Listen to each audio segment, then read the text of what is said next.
distinguidos diputadas, diputados, siendo las 9:15 de la mañana, reiniciamos esta importante reunión aquí en Estambul, Turquía, número 152 de la Unión Interparlamentaria. Queremos señalar que tenemos una larga lista de participantes. Por lo tanto, tendremos una limitación del tiempo a 6 minutos. Cuando vaya por 5 minutos 30 segundos, daré un aviso para que vayan concluyendo. Exactamente a los 6 minutos cerraremos la participación.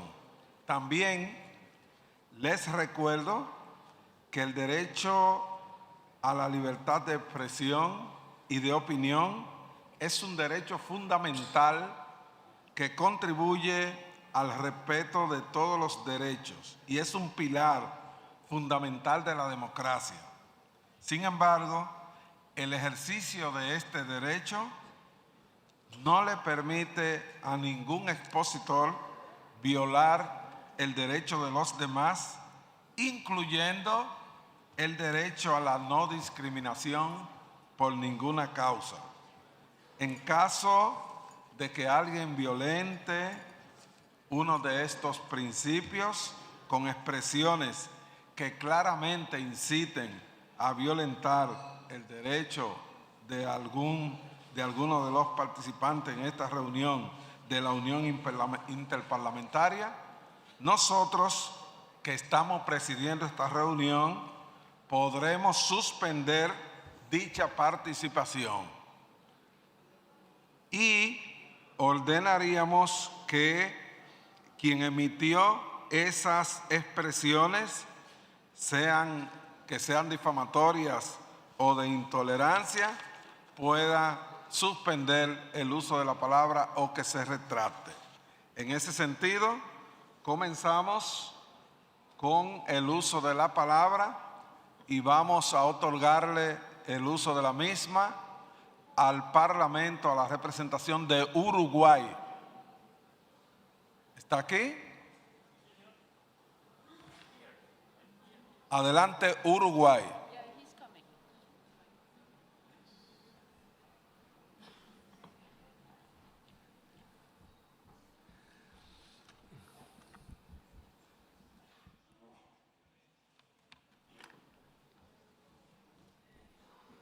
Muy buenos días.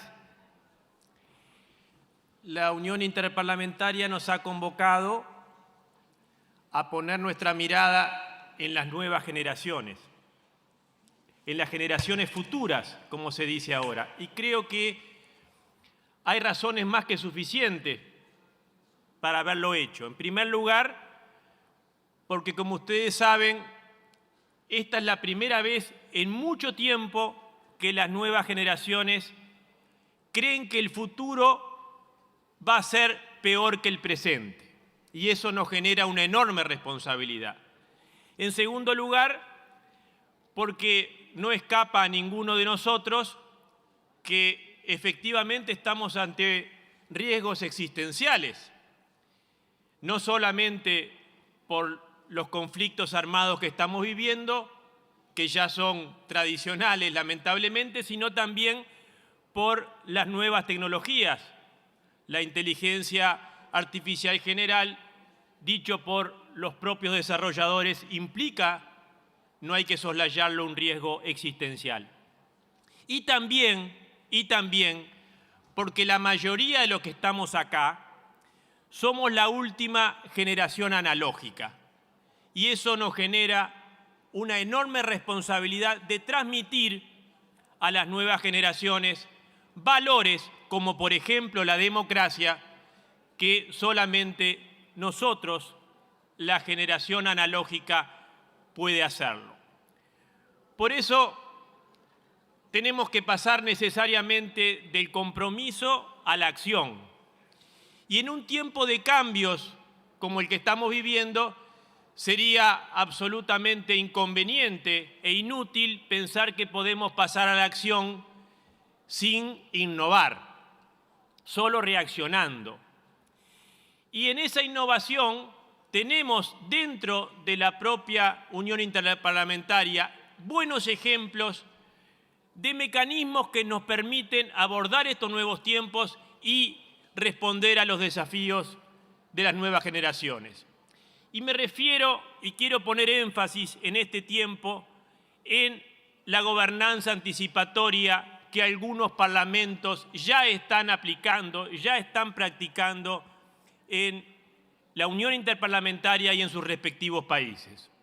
Un mecanismo fundamentalmente aplicado en las comisiones de futuro que han demostrado su eficacia, su pertinencia para abordar estos nuevos desafíos. No solo los desafíos tecnológicos, sino también cuestiones como plantea también la nota de concepto que nos ha convocado, cuestiones bioéticas que los parlamentos generalmente no estábamos acostumbrados a ponerlos allí en el centro del debate. Las comisiones de futuro no solamente nos permiten abordar los cambios en los términos del cambio con su velocidad, aceleramiento, su incertidumbre, sino también hacer esa reflexión bioética para determinar qué de lo humano queremos preservar.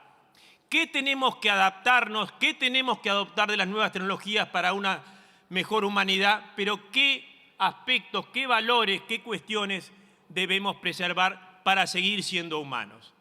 Por eso, Uruguay, a través del GRULAG de Latinoamérica, ha planteado al Consejo Directivo una propuesta concreta, ni más ni menos que expandir, consolidar un espacio, un grupo de trabajo, una red de comisiones de futuros para que esta gobernanza anticipatoria, esta nueva metodología que ha demostrado ser eficaz y adecuada para abordar los nuevos desafíos, pueda ser expandida, pueda ser consolidada, pueda ser aprendida por muchos más parlamentos. Estamos absolutamente convencidos que este camino de la gobernanza anticipatoria, que por supuesto no promete soluciones mágicas, pero sí una nueva forma de hacer la actividad parlamentaria, su actividad de representación, de control y de legislación, no solamente tiene que adaptar nuevas tecnologías como la inteligencia artificial dentro de nuestra tarea parlamentaria, sino también nuevas metodologías, y por eso insistimos en expandir la gobernanza anticipatoria. Estamos convencidos que si la Unión Parlamentaria lo concreta, lo aprueba en esta o quizás en la próxima asamblea, vamos a poder no solo poder cumplir con estos nuevos requerimientos, con nuestros nuevos deberes que no son solamente políticos, sino también morales y éticos con las nuevas generaciones, sino que vamos a poder devolver la esperanza a las nuevas generaciones de que puede tener un futuro mejor, de que la democracia sigue siendo el mejor camino, la mejor forma de convivencia, porque si no lo hacemos también tenemos que saberlo, que cuando las nuevas generaciones pierden la esperanza, también pierden la confianza y la credibilidad en los parlamentos y en la democracia. Ese no es el camino, por eso nuestra propuesta, reitero, de comisiones de futuros para todos los parlamentos, gobernanza anticipatoria y poder devolver la esperanza a las nuevas generaciones. Muchas gracias. Gracias. Ahora corresponde el turno a la delegación de Malawi.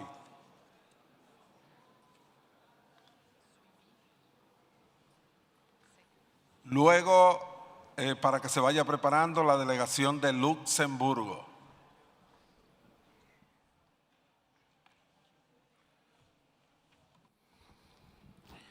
Good morning. Mr. President, it is with great honor that I take this opportunity to address this Honorable Assembly meeting here in this beautiful city of Istanbul, to contribute on behalf of the Malawi delegation to this important theme of the 152nd IPU Assembly entitled Nurturing Hope, Securing Peace, and Ensuring Justice for Future Generations. Mr. President, the theme of this assembly resonates deeply with the global challenges that the world is facing today. We are meeting at a time when the world stands at a defining crossroads under the weight of undeniable realities, conflicts that defy international law, inequalities that continue to widen, a climate crisis that threatens livelihoods, and growing uncertainty among young people. Mr. President, these challenges are not distant realities. They are present in our communities and affect our daily lives of our people. Addressing these challenges requires strong political responsibility, with parliaments playing a central role in protecting vulnerable populations and nurturing a peaceful hope for the future in the midst of escalating conflicts and natural disasters. This topic, Mr. President, speaks directly to the values upon which the country I come from, Malawi, was founded on: compassion, solidarity, and respect for human dignity. Malawi has long stood as a beacon of peace, stability, and democratic governance on the African continent.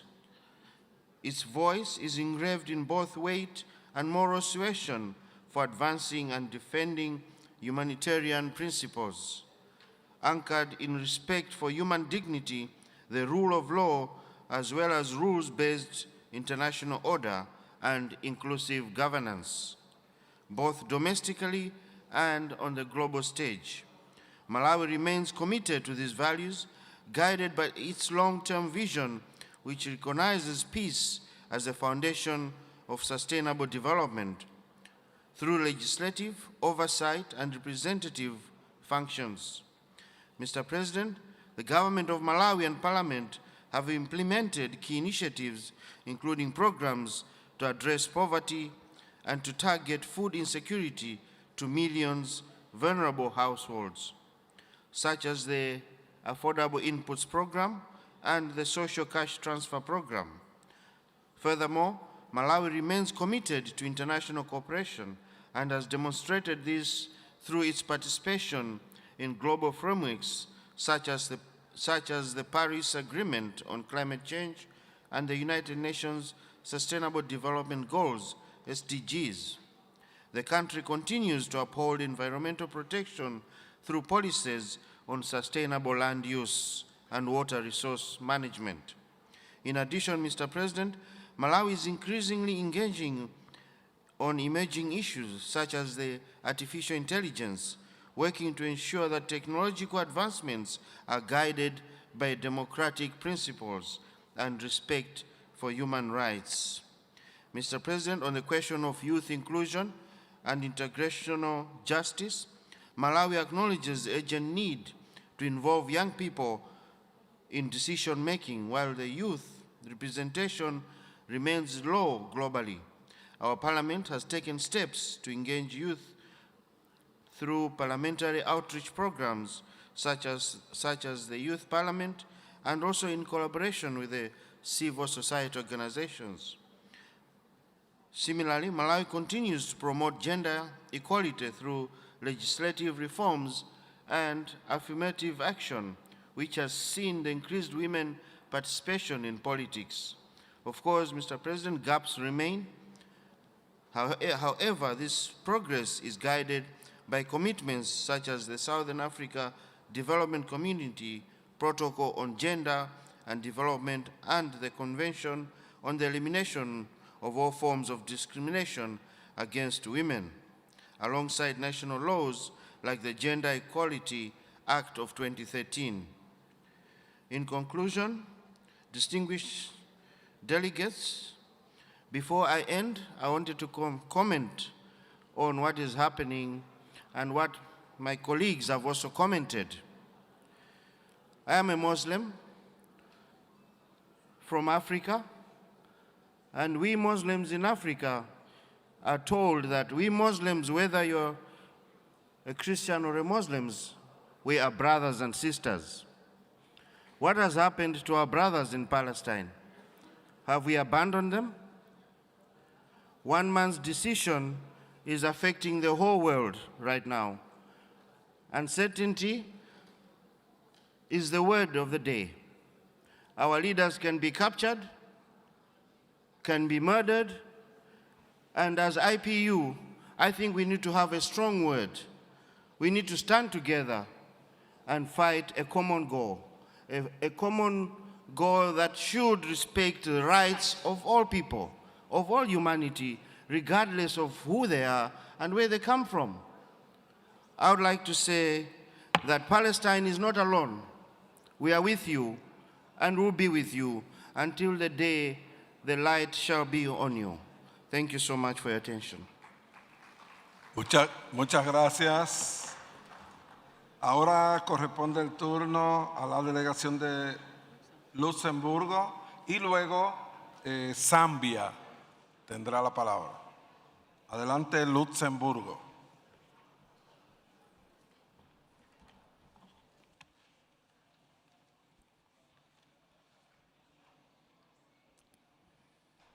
Monsieur le Président, chers collègues, Mesdames et Messieurs, permettez-moi tout d'abord de remercier la présidence de l'OIP pour l'organisation impeccable de cette conférence et bien évidemment également nos hôtes turcs pour l'accueil chaleureux qui nous a été fait au cours des derniers jours.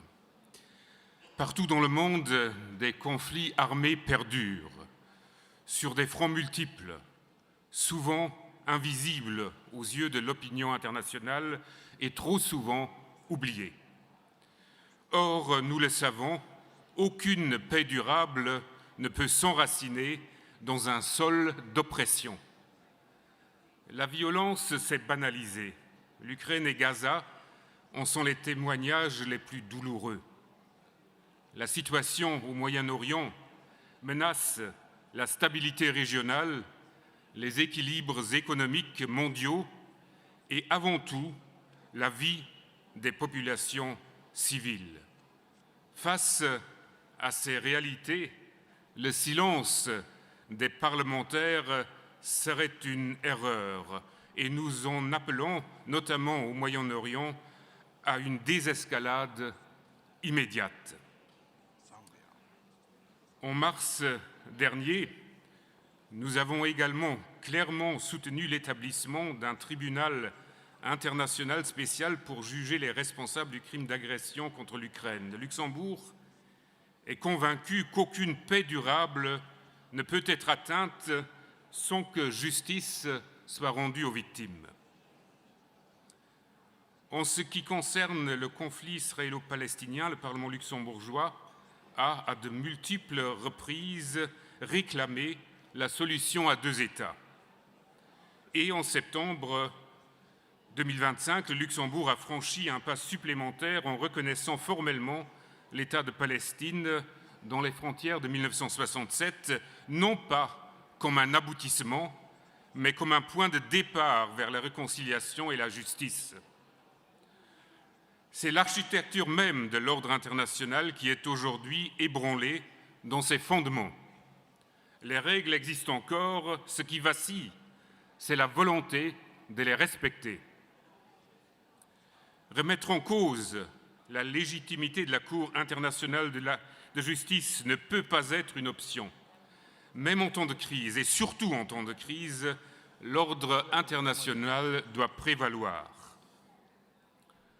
Face au désengagement croissant de certains États, le Luxembourg fait le choix inverse, celui du renforcement. Nous ne sommes pas condamnés à subir. Les petits pays et respectivement les pays moyens ont un rôle décisif à jouer, non pas en se repliant sur soi, mais en tissant des alliances fondées sur des valeurs partagées. Élargir nos partenariats n'affaiblit pas nos engagements. Cela les ancre dans une réalité plus solide. La résilience se construit ensemble, c'est son sens et puis surtout, c'est également sa force. En tant que représentants du peuple, nous sommes les gardiens de la confiance citoyenne et il nous appartient de tenir nos gouvernements responsables de leurs actes. C'est précisément là que nous, parlementaires, avons un rôle à jouer. Mais la démocratie ne se mesure pas seulement à la solidité de ses institutions formelles, elle se mesure aussi à la vitalité de sa société civile. Le Luxembourg soutient activement les organisations de la société civile persuadées que leur affaiblissement est toujours le premier signe d'un recul démocratique. C'est d'ailleurs tout le sens d'assemblées comme l'UIP, où le parlementarisme diplomatique prend toute sa valeur. En fin de compte, le message d'aujourd'hui, de ma part, est simple. Agir de façon anticipative plutôt que réactive, une véritable volonté politique est aujourd'hui absolument indispensable. Chers collègues, défendons ensemble nos principes fondamentaux, État de droit, dignité humaine et égalité. C'est par la coopération et la solidarité que nos valeurs communes résisteront aux forces qui cherchent à nous diviser. Merci beaucoup.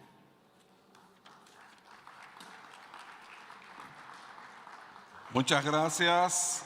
Ahora le corresponde a la delegación de Zambia. Luego viene Bélgica, Belgium.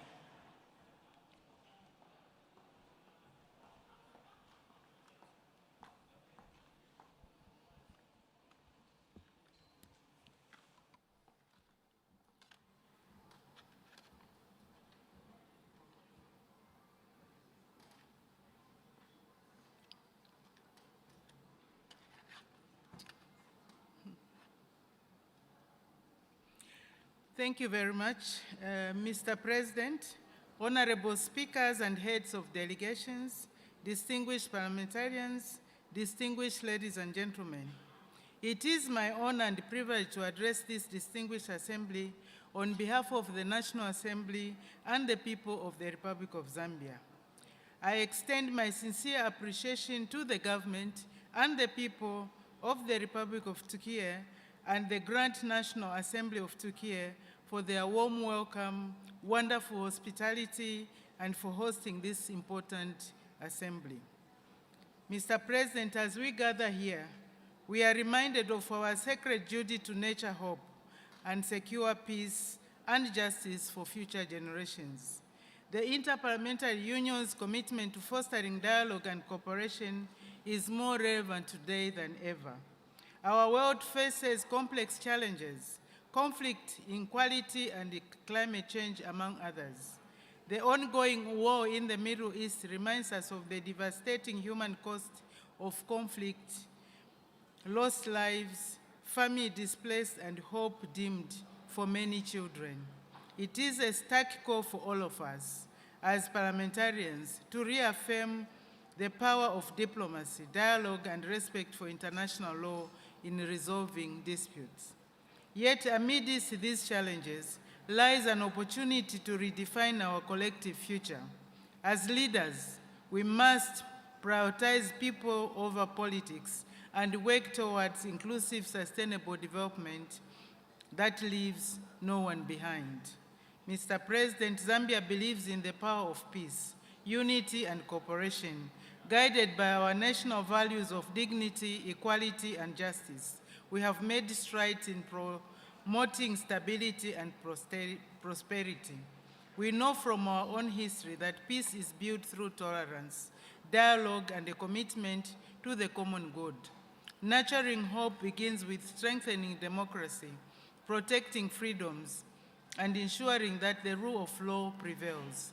The government of the Republic of Zambia has taken significant steps to consolidate democratic governance, enhance transparency, and promote national unity. Among the notable reforms has been the continued implementation of constitutional governance reforms, aimed at strengthening democratic institutions and ensuring greater accountability. In this regard, in 2023, Zambia enacted the Access to Information Act, which enhances transparency and enables citizens to access public information, thereby strengthening democratic participation and accountability. Additionally, reforms in public finance management, supported by the Public Finance Management Act, continue to promote fiscal discipline and transparency in the management of public resources, thereby nurturing hope for future generations.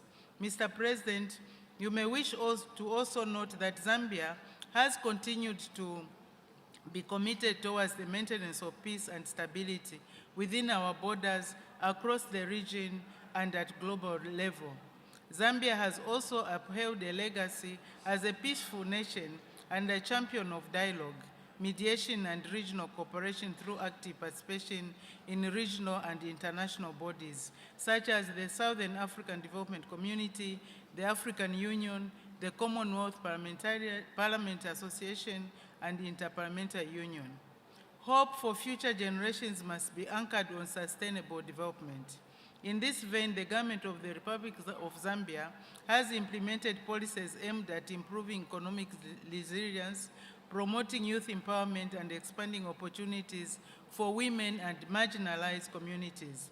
For instance, in the 8th National Development Plan 2022 to 2026, provides strategic framework for inclusive economic transformation, focusing on human capital development, economic diversification, and environmental sustainability.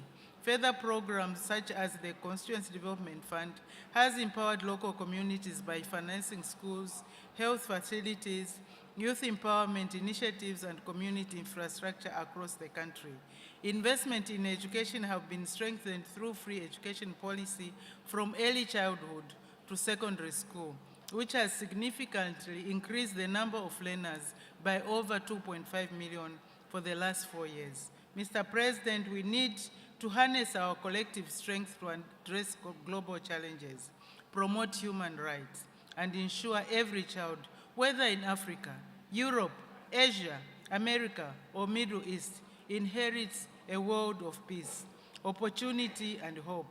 Together, we can shape a brighter future, a future where every nation, community, and individual can thrive, free from the fear of war. As we deliberate during this assembly, let us reaffirm our commitment to working together across borders and political divides. The decisions we take today will shape the world that future generations will inherit. Zambia stands ready to continue working with the fellow parliaments of the IPU to nurture hope, secure peace, and ensure justice for all. I thank you for your attention. Muchas gracias. Ahora corresponde el turno a Bélgica, Belgium. Luego le corresponde a Zimbabwe.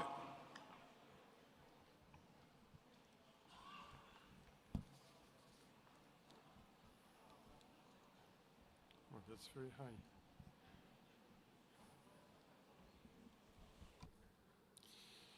Good morning, everyone. Madam President, honorable members of Parliament, dear colleagues.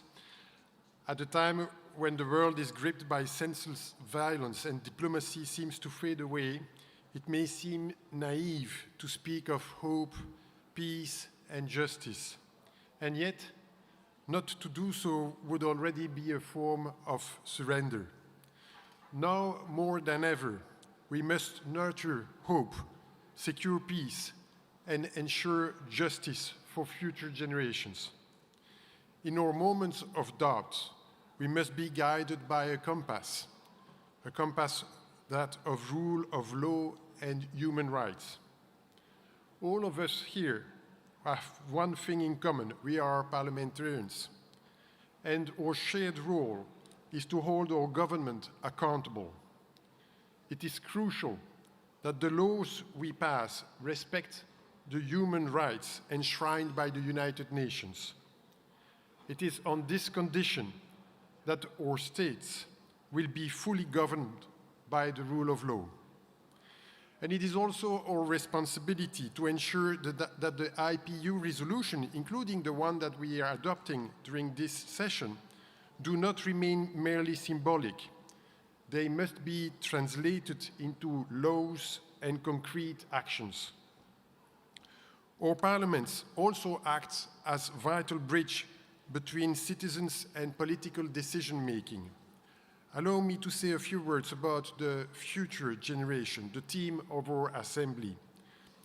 I worked closely with young people, thousands of young people, for 10 years as president of a major university, a role I held before being elected president of the Senate. That experience convinced me of one thing: our political responsibility is immense. It is often said that young people are the future, but in reality, they are already the present, because the decisions we take today directly shape their future. Our choices must be guided by intergenerational responsibility and not dictated by short-term electoral objectives. Article 29 of the United Nations Declaration on Future Generation clearly calls on us to, and I'm quoting, enhance cooperation with stakeholders, including civil society, academia, the scientific and technological community, and the private sector, and encouraging intergeneration partnership, promoting a whole-of-society approach, end of quote. We must reach out our fellow citizens, listen to them, work with them, open up our parliaments. At the Palace of Nations, which houses both chambers in Belgium, 30,000 visitors pass through its door every year. They familiarize themselves with the heart of our institutions.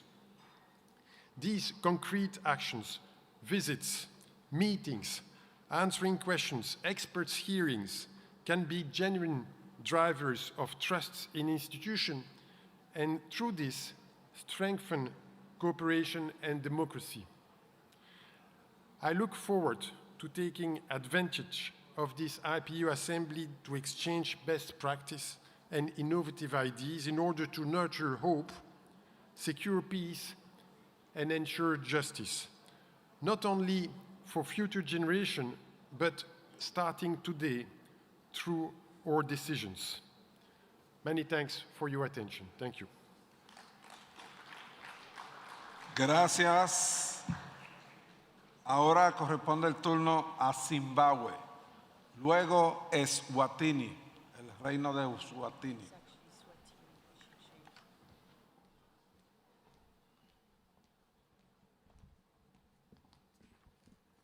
Perdón, ahora es el reino de Eswatini.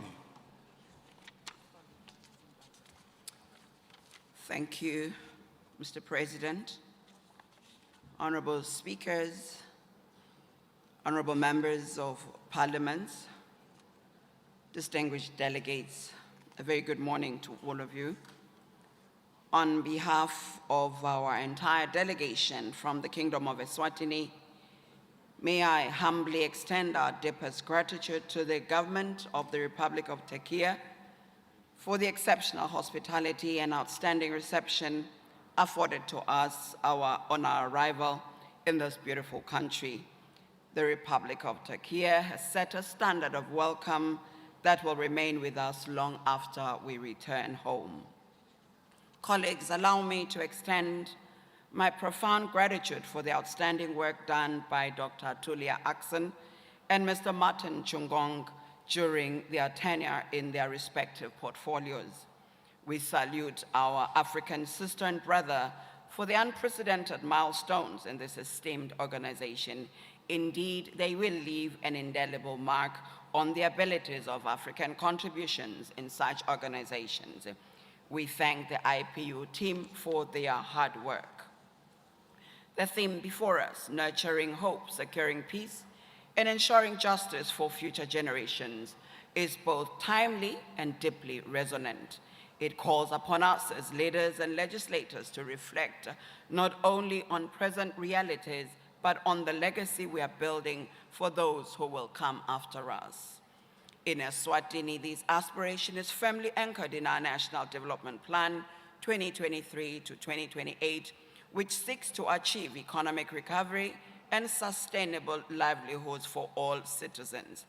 At its core lies a commitment to social justice, political stability, and inclusive development, with good governance serving as the foundation upon which hope for future generations is built.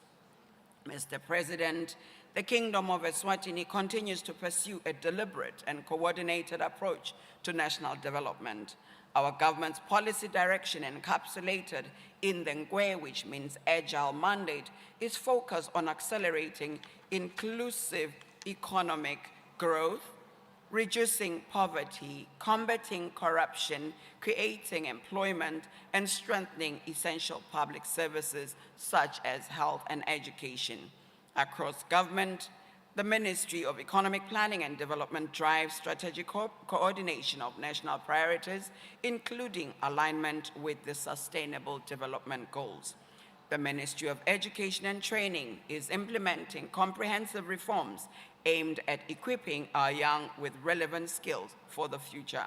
The Ministry of Health, in collaboration with global partners, has delivered a globally recognized HIV response, achieving the 95-95-95 targets, a testament to sustained multi-sectoral commitment. The Deputy Prime Minister's office remains central in protecting the most vulnerable, ensuring that no one is left behind. Youth empowerment initiatives led by key ministries continue to foster entrepreneurship, innovation among our young people. The Ministry of Justice and Constitutional Affairs is expanding access to justice, particularly for vulnerable communities. Complementing these efforts is the domestic efforts that we have. The Ministry of Foreign Affairs and International Cooperation plays a critical role in advancing development through strategic partnerships, mobilizing, financing, technical support, and trade opportunities that directly benefit our people. Mr. President, Eswatini remains firmly committed to multilateralism and regional stability. Our engagement with continental human rights mechanisms, including the African Commission on Human and People's Rights, reflects our openness to accountability and continuous improvement. At the regional level, Eswatini's leadership role within SADC underscores our commitment to peace, security, and cooperation in Southern Africa. Globally, our partnership with the United Nations system, including the UN Sustainable Development Cooperation Framework 2026 to 2030, positions us to advance digital transformation, economic resilience, and sustainable development. In addition to the above, Eswatini will be hosting the first session of the Joint African EU Parliamentary Assembly, JPA, on the 7th to the 14th of May 2026, and we look forward to seeing many of you in the kingdom. On climate change, we recognize that securing the future requires inclusive and decisive action on climate change. Mr. President, Eswatini, like most modern states, lives among a global community with its core ethos on upholding international law and principles. In the midst of the heightened global tensions, it is our call to encourage all nations to engage in dialogue, which has far proven to be a realistic and most reachable solution than armed conflict. Our policy remains rooted in the conviction that no conflict is so deep that it cannot be navigated through sustained dialogue. As I conclude, the experience of the Kingdom of Eswatini demonstrates that even within constrained resources, focused leadership, national unity, and strategic partnership can yield measurable progress. As parliaments, we bear a collective responsibility to legislate, oversee, and advocate in ways that translate these ideals into tangible outcomes for our citizens. I thank you for your kind attention. Muchas gracias. Ahora corresponde el turno a Tayikistán, luego Guinea Ecuatorial.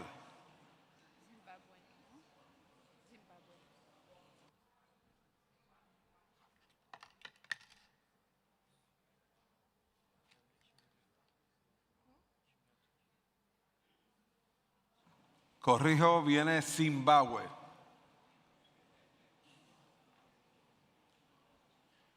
Y luego Tayikistán.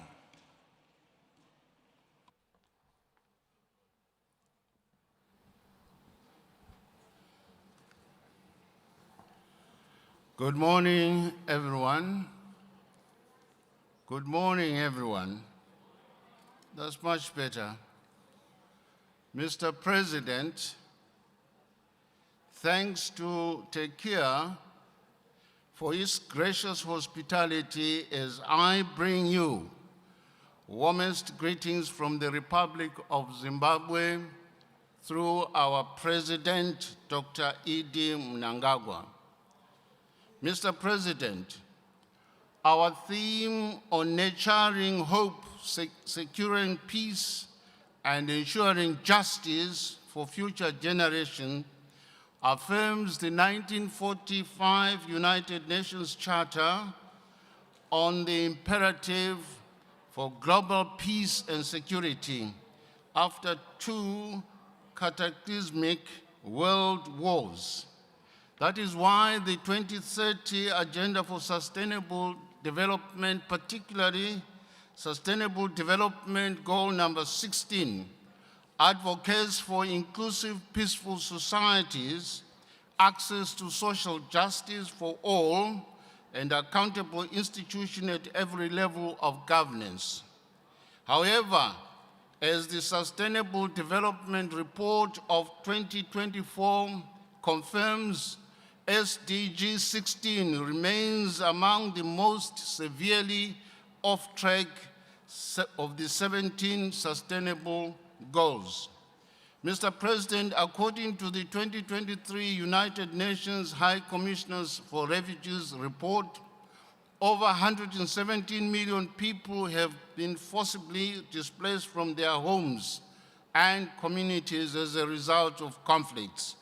Furthermore, no fewer than 2 billion people currently live in fragile, conflict-affected or violent settings. Equally, Africa has experienced 44 million people who are internally displaced and are cross-border refugees. These realities imperil the very promise of the African Union's Silencing the Guns initiative and broader ambitions for Agenda 2063.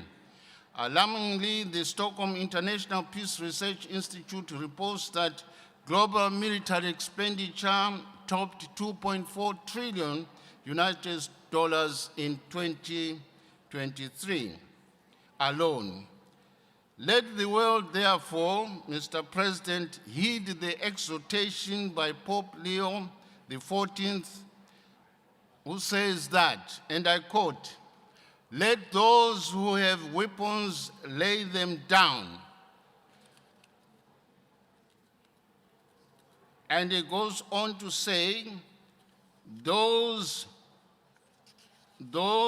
who have the power to unleash wars choose peace, not a peace imposed by force, but through dialogue, not with the desire to dominate others, but to encounter them, unquote. The IPU cannot and should not accept this exhortation as it is a call to compelling parliamentary diplomacy.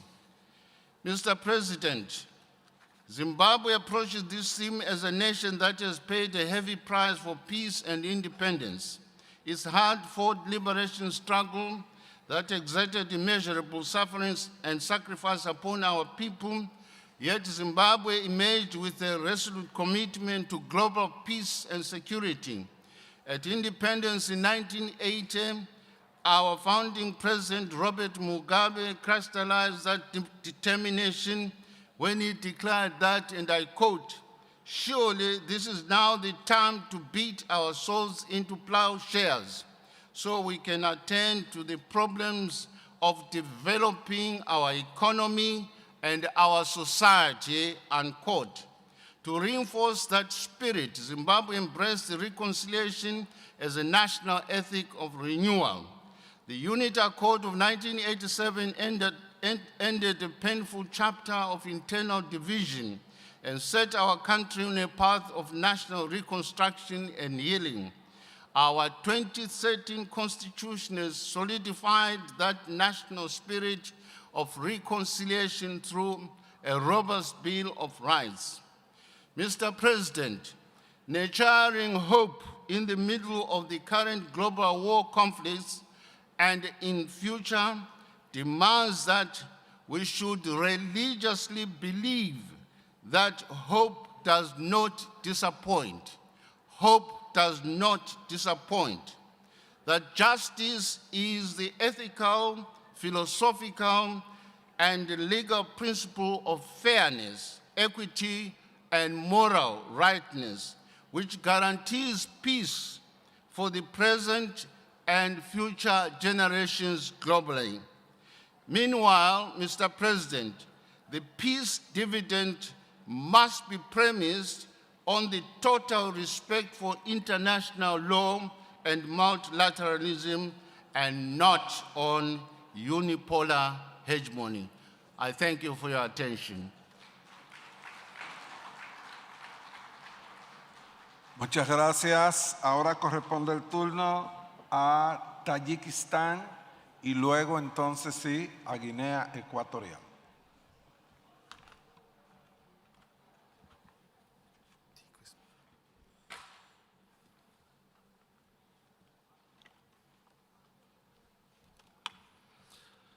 Уважаемый господин председатель, уважаемые председатели парламентов, главы делегаций парламентов, участники высокого межпарламентского мероприятия. Прежде всего хотел поблагодарить уважаемых турецких коллег, особенно председателя Великой национальной ассамблеи Турции Нурмана Куртулмуша за теплый прием и оказанное гостеприимство. В сегодняшних условиях мы, к большому сожалению, столкнулись с проблемами и с трудностями, связанными не только с реализацией целей устойчивого развития, но и обеспечением базовых условий мирного сосуществования и претворением в жизни принципов мира и справедливости, которые так необходимы как для нас, так и для будущих поколений. Мы обеспокоены ростом насилия, региональных вооруженных конфликтов, нарушения прав и свобод человека, норм международного права и стабильного мирового порядка. Мы выражаем глубокую озабоченность резкой эскалацией ситуации на Ближнем Востоке. Осуждаем все действия, которые вызывают многочисленные человеческие страдания. Масштабные гуманитарные проблемы ставят под угрозу жизни мирных жителей и подрывают стабильность в регионе. Мы призываем все стороны воздержаться от последующих военных действий, которые могут привести к катастрофическим последствиям. Следует принять неотложные меры для выбора мирных путей решения кризиса с соблюдением норм международного права, включая универсальные принципы суверенитета и территориальной целостности всех стран мира. Глава нашего государства, уважаемый имам Али Рахмон, подчеркивая критически важное значение дипломатии и конструктивного диалога как единственного пути к деэскалации, неизменно призывает к мирному урегулированию всех споров и конфликтов посредством переговоров. Мы рассматриваем парламент ключевым инструментом укрепления мира, национальной стабильности и продвижения миролюбивой внешней политики. Следует отметить, что в посланиях парламенту нашей страны президента Республики Таджикистан постоянно подчеркивает важную роль законодателей в принятии законов, обеспечивающих гражданское согласие, безопасность, развитие регионального сотрудничества и защиту интересов страны, особенно в контексте поддержки мира и стабильности. Мы, парламентарии, уверены, что эффективное обеспечение наших задач способствует укреплению доверия общества к государству и формированию устойчивой политической системы. Активное вовлечение парламентариев в парламентскую дипломатию, твердая позиция представителей народа по значимым проблемам способствуют развитию диалога и сотрудничества между государствами. Мы придерживаемся позиции, что мир невозможен без справедливых институтов общества, и парламент является одним из главных механизмов их формирования. Уважаемые коллеги, мы несем ответственность перед нашими народами и будущими поколениями за сохранение мира и стабильности. Она включает в себя устойчивое экономическое развитие, поддержку образования и науки, и, что особенно важно, молодежи, а также защиту окружающей среды. Нам, парламентариям, представлена уникальная возможность участия в формировании надежды различных слоев общества через открытость и участие граждан в законотворческой деятельности. Надежда общества во многом зависит от уровня доверия к государственным институтам.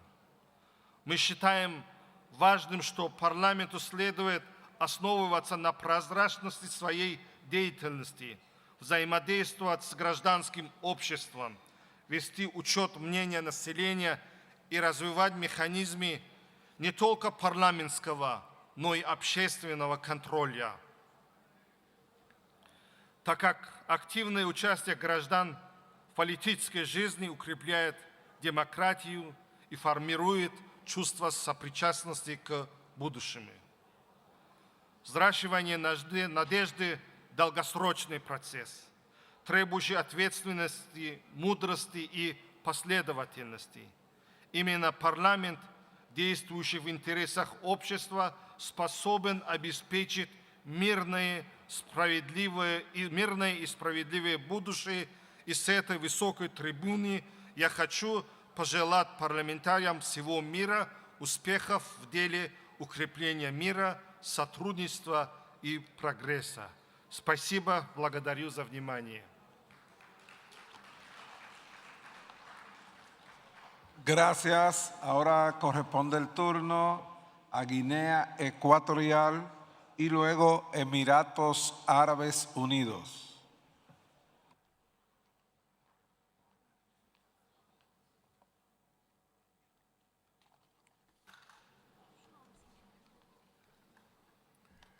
Excelentísimo señor presidente, señoras y señores,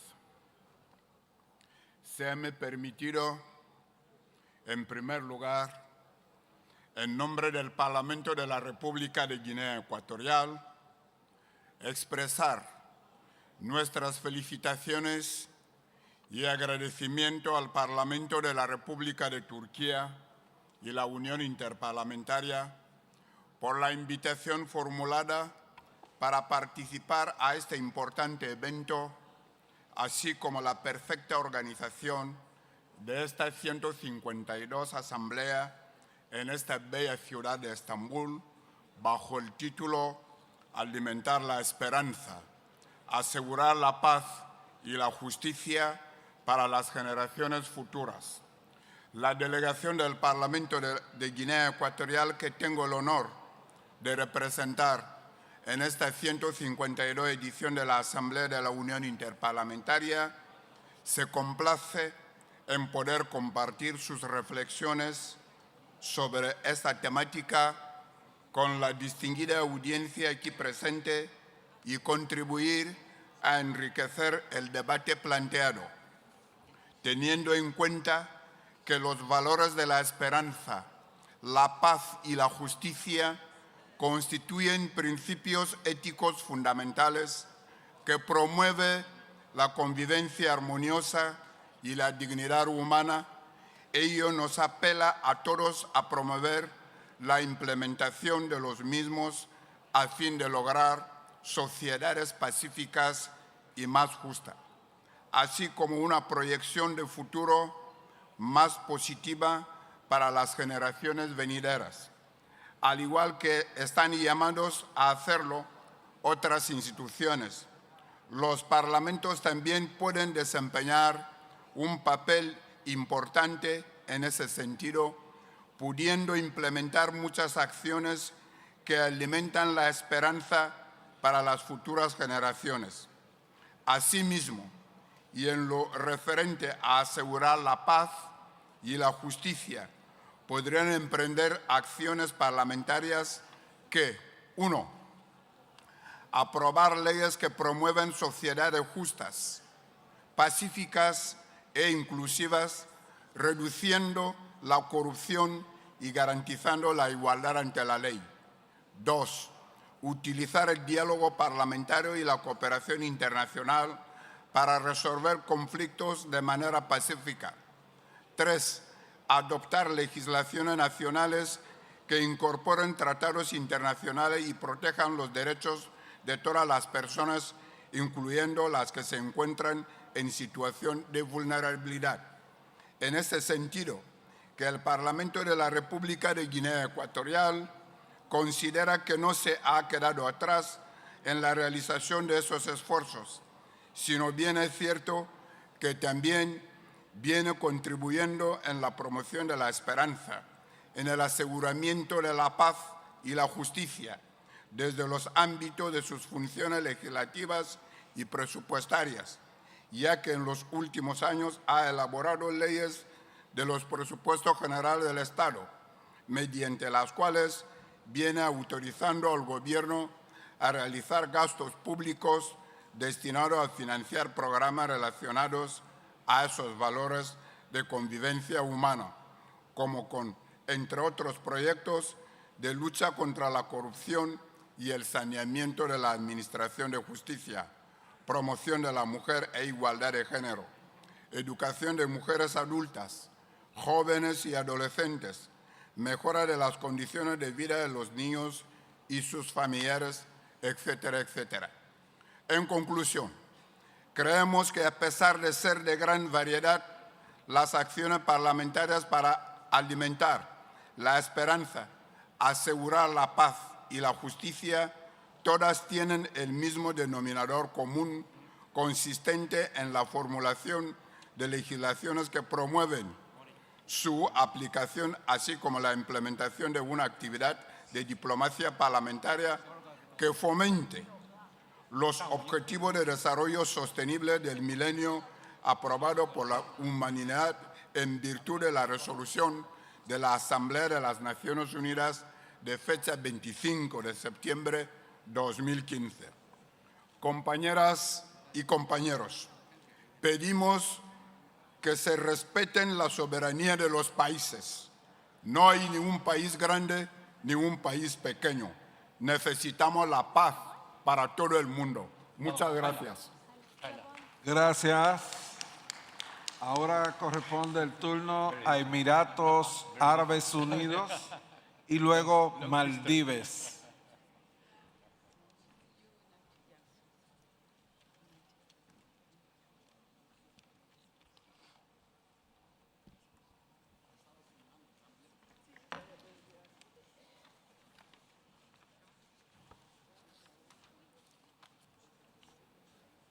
معالي ألفريدو باتشيكو رئيس مجلس النواب في جمهورية الدومينيكان، رئيس الجلسة، أصحاب المعالي والسعادة، رؤساء وأعضاء المجالس والبرلمانات والوفود المشاركة، الحضور الكريم، السلام عليكم ورحمة الله وبركاته.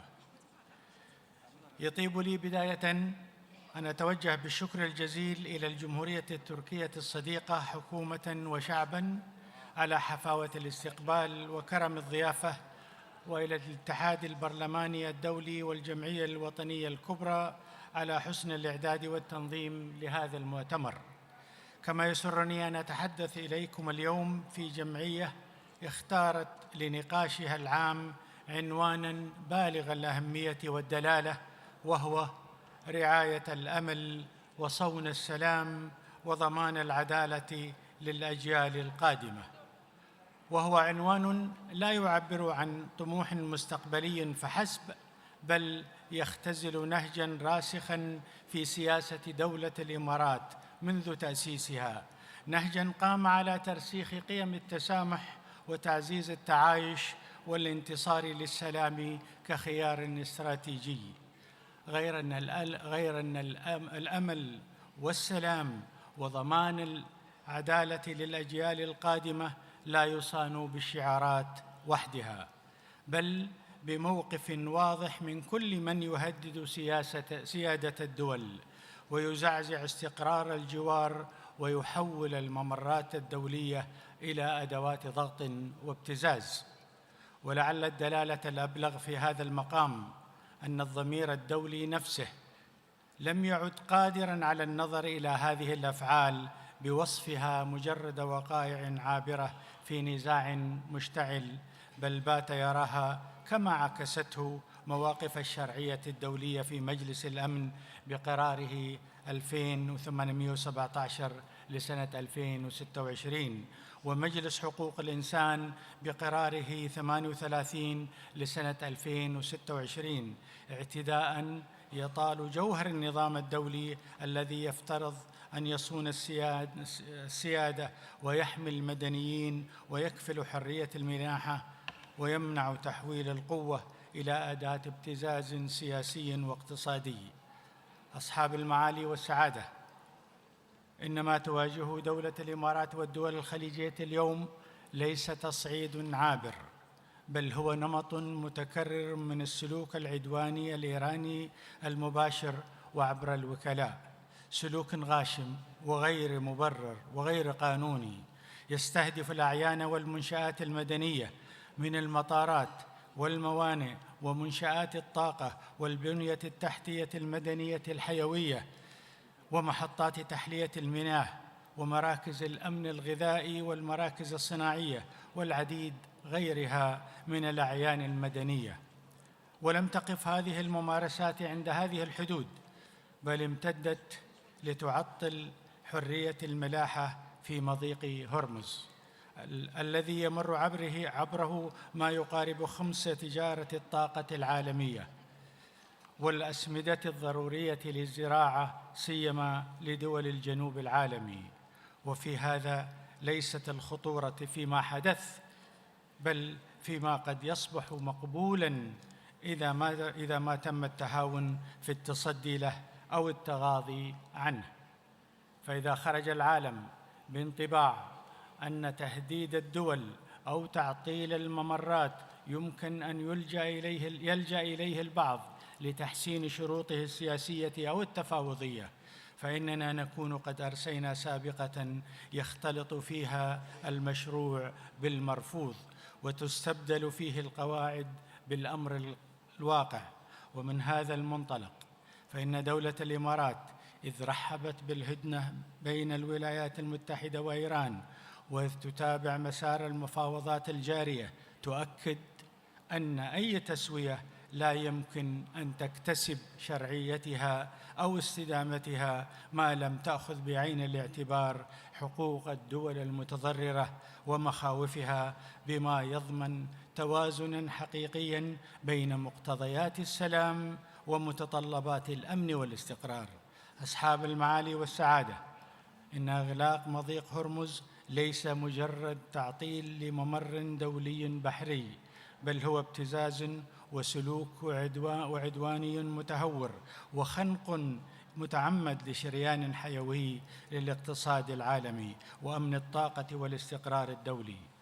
فالممرات البحرية الدولية ليست رهينة لإرادة طرف واحد، ولا يجوز أن يبقى العالم مطالباً بدفع ثمن سياسات التهديد والابتزاز. والمسألة هنا ليست خياراً سياسياً، بل ضرورة قانونية وأخلاقية لحماية النظام الدولي وردع كل من يظن أن بإمكانه العبث بأمن التجارة العالمية دون تبعات. وعلى النظام الإيراني المسؤول عن مثل هذا الفعل غير المشروع أن يتوقف عن ذلك مع تقديمه ضمانات بعدم تكراره، وجبر الضرر جبراً كاملاً بما يشمل التعويض عن الخسائر الاقتصادية المباشرة وغير المباشرة التي لحقت بالدول المتضررة. بناءً على ما تقدم من معطيات ووقائع، فإننا ندعو البرلمانات الأعضاء التي تتبنى موقف واضح ومسؤول من خلال أولاً إدانة صريحة للاعتداءات الإيرانية الممنهجة على سيادة دولة الإمارات العربية المتحدة والكويت والبحرين وقطر وعمان والأردن وتركيا وأذربيجان باعتباره انتهاكاً جسيماً للقانون الدولي ورفض أي مبررات. ثانياً، تحميل النظام الإيراني مسؤولية تعطيل حرية الملاحة وإلزامه بعدم تكرار ذلك تحت أي ذريعة وبالتعويض الشامل عن الخسائر. معاليك، تحقيق السلام يتطلب إرادة سياسية صادقة وعدالة منصفة واحتراما لسيادة الدول والتزاما بالقانون الدولي ورفضا للعنف والتدخل، لأن السلام لا يبنى على العدل إلا على العدل ولا يدوم إلا بالحكمة والمسؤولية. Mr. Chairman, please let me have the right of reply to the nonsense speech of eminence in this meeting. Al final vamos a tener la posibilidad del derecho a réplica. Le vamos a dar 2 minutos, pero en la parte final. Ahora vamos a continuar con esta asamblea y le toca a Maldives. Thank you, Mr. Chairman. Thank you. Tendrán la oportunidad. Tendrán la oportunidad al final. Gracias. Maldives.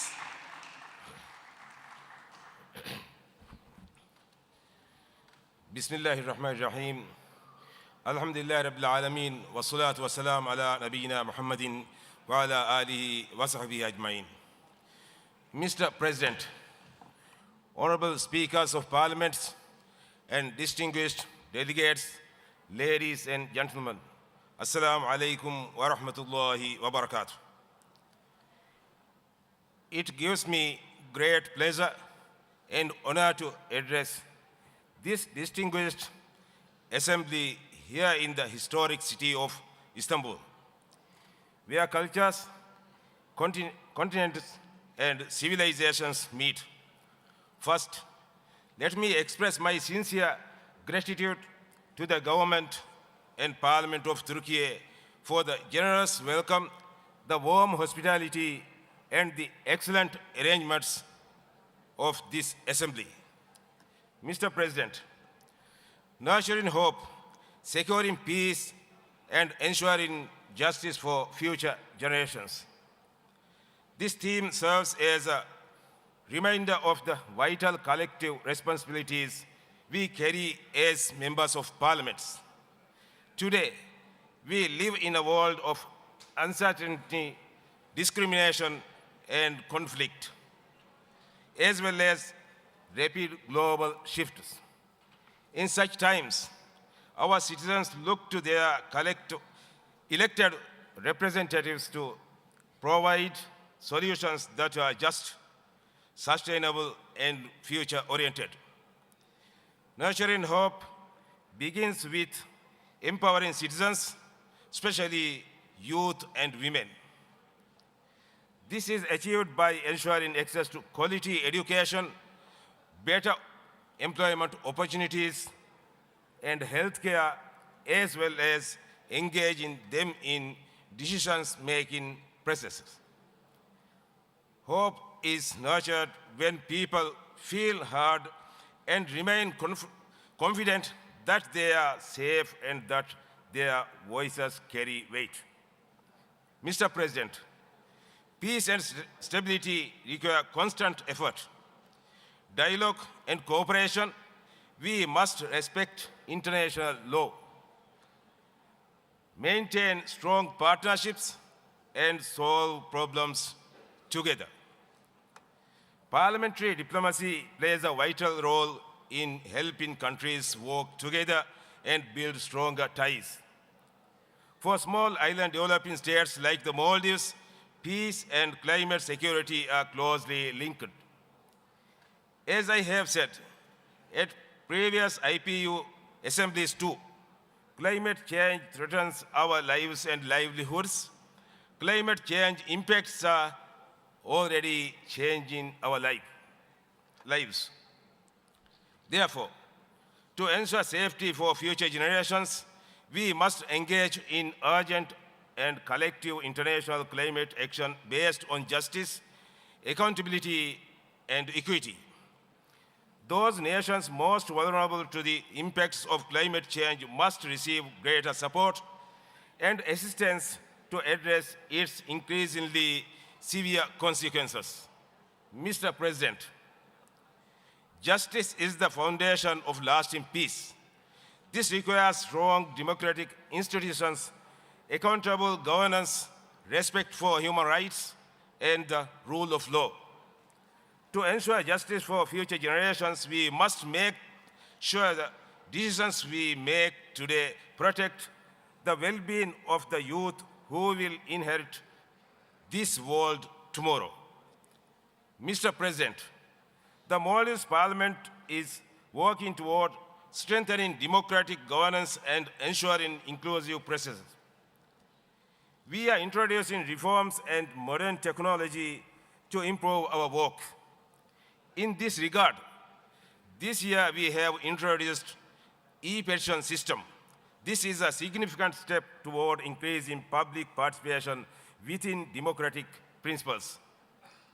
This digital platform enables citizens, regardless their location, to directly submit their concerns and proposals to Parliament. We believe that this is a major advancement in enhancing parliamentary accountability and making the legislative process more participatory and accessible to all. Mr. President, at the global level, we must renew our cooperation to build hope, peace, and stability. Today's challenges cannot be solved by one country alone.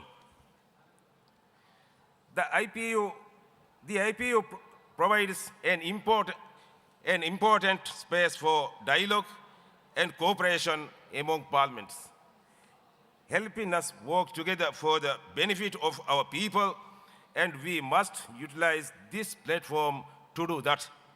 Mr. President, as we deliberate in this assembly, let us renew our commitment to future generations. Let us prioritize the formulation of laws that protect our world, establish equality, and strengthen democratic systems. Instead of building walls, let us choose the path that builds bridges of connection and establish a culture of cooperation that paves the way for progress for all. In this spirit, we cannot overlook the humanitarian crisis in Palestine and in other parts of the world affected by conflict. The Maldives expresses deep concern over the rising tensions in the Middle East. We condemn the military actions by the United States and Israel against Iran, as well as attacks by Iran on several Gulf countries. These conflicts have serious humanitarian and economic consequences for the region. The Maldives urges all parties to exercise restraint and calls on the international community to support a ceasefire and work towards achieving lasting peace. As I conclude, may these discussions inspire renewed collective efforts to build a world that is peaceful, just, and hopeful for every generation. Muchas gracias. I thank you. Gracias. El Reino de Bután, ahora y luego la participación de Argelia.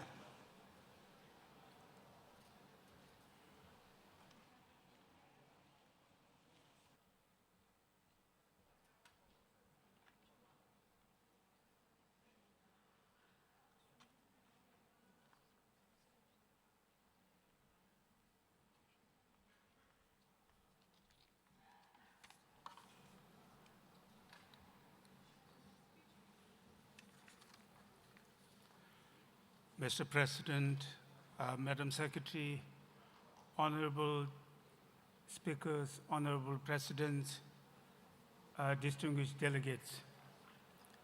On behalf of the Parliament and the people of the Kingdom of Bhutan, I extend my sincere appreciation for the exceptional hospitality to our gracious host, the Grand National Assembly of Türkiye, and to the Inter-Parliamentary Union for convening this assembly under the timely theme, nurturing hope, securing peace, and ensuring justice for future generations.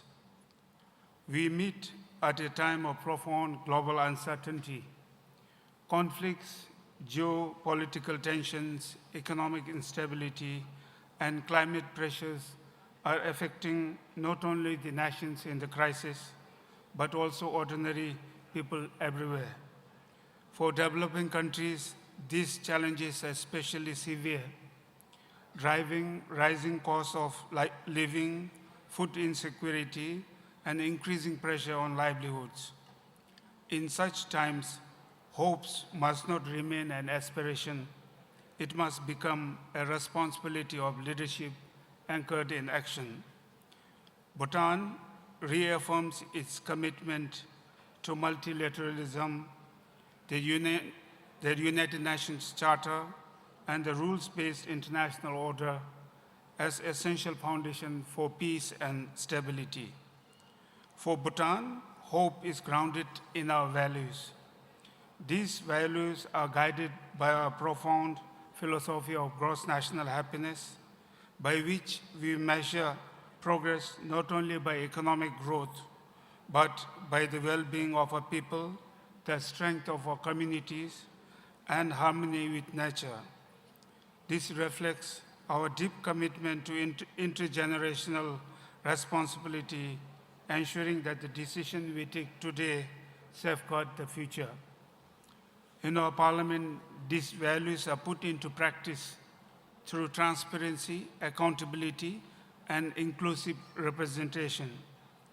We are working to strengthen public trust in democratic institutions, which remains essential for peace, social cohesion, and long-term stability.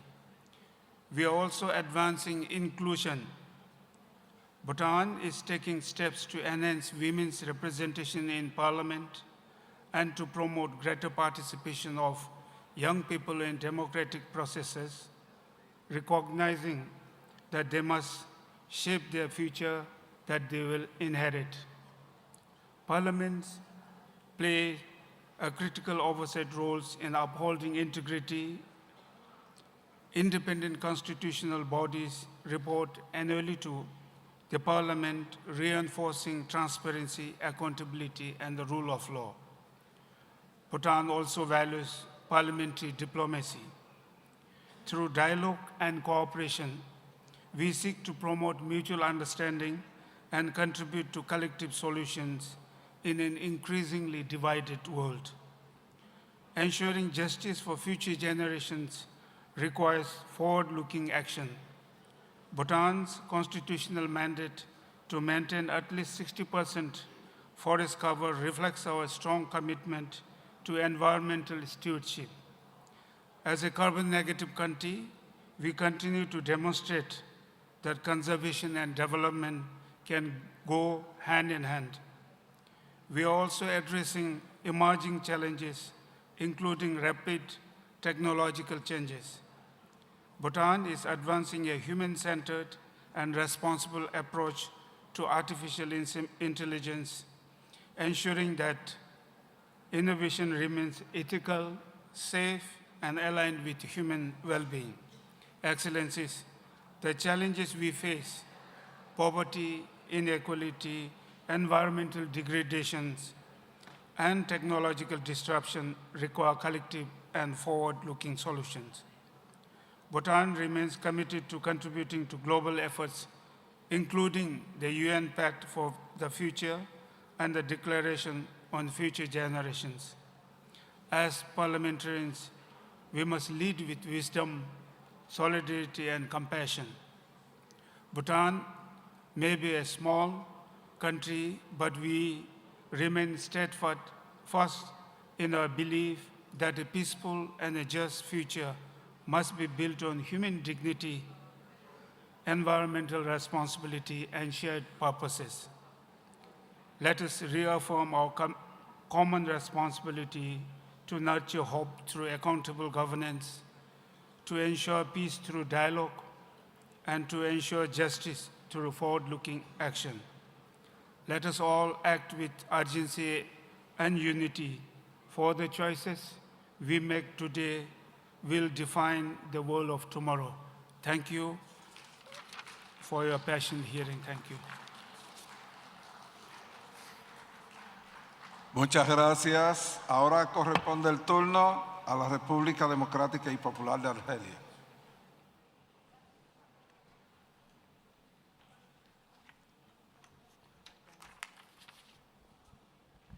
Y luego Ghana. السيد الرئيس، أيها الحضور الكريم، يطيب لي في البداية أن أتوجه ببلغ الشكر والتقدير إلى جمهورية تركيا قيادة وشعبا على كرم الضيافة وحسن الاستقبال والتنظيم. نلتقي اليوم في سياق دولي بالغ التعقيد يتسم بتراكم الأزمات وتداخلها وبروز تحولات عميقة تعيد تشكيل معالم النظام الدولي الذي تأسس في أعقاب الحرب العالمية الثانية على جملة من المبادئ النبيلة تمحورت حول صون السلم والجنوح للحوار والحلول الدبلوماسية واحترام كرامة الإنسان. غير أن ما يواجهه العالم اليوم من تصاعد مقلق في النزاعات المسلحة واختلال غير مسبوق في العلاقات وتراجع ملحوظ للثقة في المؤسسات الدولية إلى جانب تصاعد تحولات تكنولوجية يطرح من تحديات وأسئلة جديدة حول مستقبل الحوكمة العالمية. وفي هذا السياق يبرز بوضوح أن العديد من النزاعات المعاصرة لم تعد مجرد صراعات تقليدية، بل هي امتداد لاختلالات أعمق تتعلق بالقفز بالفقر والتهميش والأمن الغذائي وتدهور النظم البيئية، وهو ما يفرض إعادة التفكير في مفهوم الأمن ذاته مما يجعله أكثر ارتباطا بالإنسان واحتياجاته الأساسية.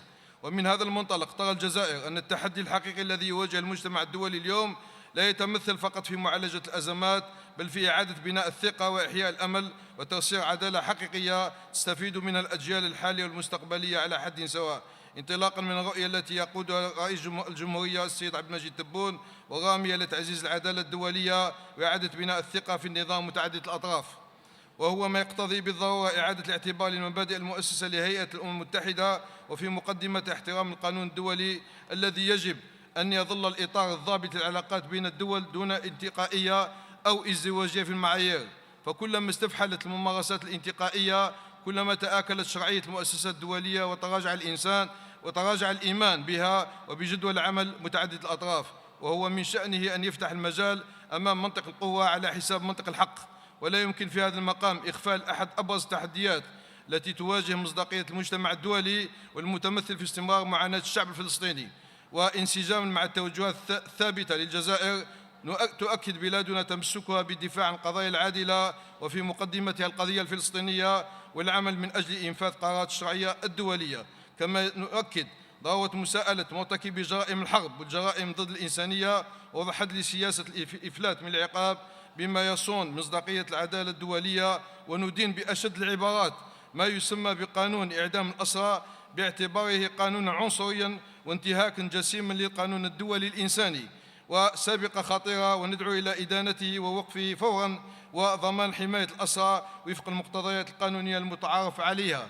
وفي هذا السياق تعرب الجزائر عن ترحيبها باتفاق وقف إطلاق النار في منطقة الخليج والشرق الأوسط، وتشيد بالجهود الحثيثة والمساعي الحميدة التي بذلتها مختلف أطراف الوساطات الإقليمية والدولية، وتعتبر أن هذه الخطوة تمثل تطورا إيجابيا من شأنه الإسهام في التهدئة وحقن الدماء، بما يفتح المجال أمام استئناف مسار سياسي جاد قائم على الحوار والتفاوض، مؤكدين أن هذا الاتفاق يظل غير كاف ما لم يتعزز ويدعم بوقف دائم وشامل للعدوان الصهيوني على أشقائنا في لبنان وفلسطين والمضي نحو معالجة شاملة وعادلة للأزمة. كما نؤكد في ذات السياق على ضرورة تطبيق قرارات الشرعية الدولية واستكمال مسارات تصفية الاستعمار وتمكين الشعوب من حقها في تقرير مصيرها.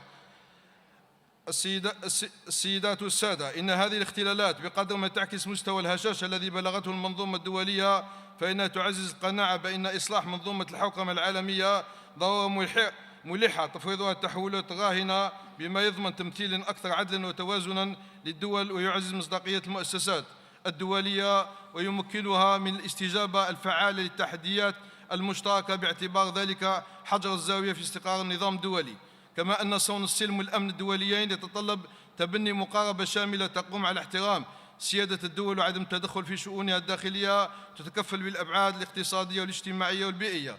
لقد أثبت التجارب أن غياب التنمية واتساع الفوارق الاجتماعية وتفاقم آثار التغير المناخي كلها عوامل تسهم في تأجيج النزاعات وإطالة أمدها، ومن ثم فإن الاستثمار في التنمية المستدامة وتعزيز الأمن الغذائي وحماية البيئة شروط أساسية لبناء سلام دائم. وفي هذا الإطار يكتسي دور البرلمانات أهمية متزايدة باعتبارها مؤسسات تمثيلية تطلع بالتشريع والرقابة والتقييم وتمثل حلقة وصل أساسية بين المواطن وصانع القرار. فالبرلمانات مطالبة اليوم أكثر من أي وقت مضى بالإسهام في استعادة الثقة في المؤسسات من خلال ترسيخ مبادئ الشفافية والمساءلة وتعزيز المشاركة السياسية وتطوير أطر تشريعية تستجيب للتحولات المتسارعة. كما أنها مدعوة إلى تبني مقاربات استشرافية في سن القوانين تأخذ بعين الاعتبار الآثار بعيدة المدى للسياسات العمومية بما يضمن حقوق الأجيال. وتولي الجزائر أهمية خاصة للدبلوماسية البرلمانية باعتبارها أداة فعالة لتعزيز الحوار بين الشعوب وتقريب وجهات النظر والإسهام في الوقاية من النزاعات لا سيما في محيطها الإقليمي الذي يواجه تحديات مركبة تتطلب مقاربات تضامنية وتعاونية. السيدات والسادة، إن من أبرز التحديات التي تفرض نفسها بإلحاح على جدول أعمالنا المشترك مسألة التحولات التكنولوجية المتسارعة، وعلى رأسها الذكاء الاصطناعي الذي لم يعد مجرد أداة تقنية بل أصبح عاملاً مؤثراً في الاقتصاد والسياسة والمجتمع. ورغم ما يتيحه من فرص واعدة لتعزيز التنمية وتحسين جودة الحياة فإنه يطرح في المقابل تحديات أخلاقية وقانونية معقدة. ومن هنا تؤكد الجزائر على ضرورة تعزيز التعاون الدولي من أجل وضع أطر تنظيمية عادلة وشفافة تضبط استخدام هذه التقنيات بما يضمن توجيهها لخدمة الإنسانية ويحول دون احتكارها وإساءة توظيفها.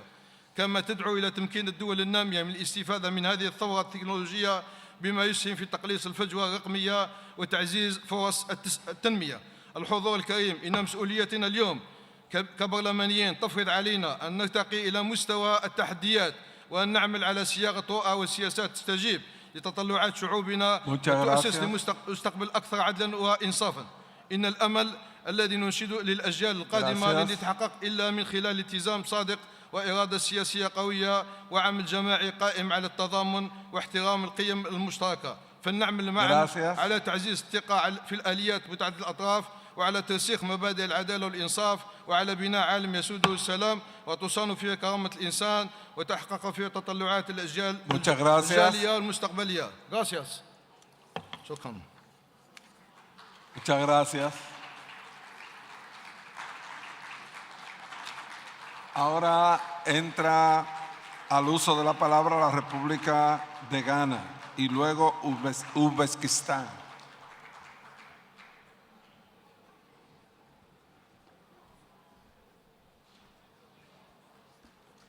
Luego corresponde el turno a la República de Uzbekistán.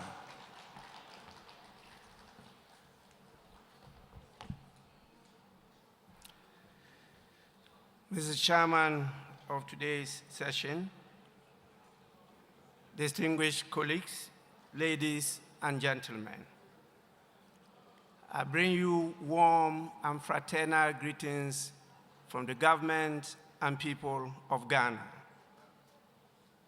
Since I'm going to submit my speech, permit me to highlight only a few points. The theme for this year's debate, nurturing hope, securing peace, and ensuring justice for future generations, provides a comprehensive framework for addressing both traditional and emerging global challenges. Hope reflects more than just aspiration. It signifies confidence in systems that deliver inclusive growth, protect livelihoods, and expand opportunities, particularly for the young people. As articulated by wisdom, sustainable peace entails not only the absence of conflict, but also the presence of justice, equity, and resilient institutions. Central to achieving the objectives of hope, peace, and justice is the role of Parliament at national, regional, and global levels. The Parliament of Ghana plays a pivotal role in shaping the country's democratic trajectory and development outcomes. Through its core constitutional functions, such as legislation, oversight, representation, and control of public finances. In nurturing hope, serving peace, and ensuring justice for future generations, Parliament serves as a central institution for translating national aspirations into concrete policies, laws, and accountability mechanisms. Furthermore, Parliament contributes to peace building and national cohesion through its deliberative and diplomatic roles.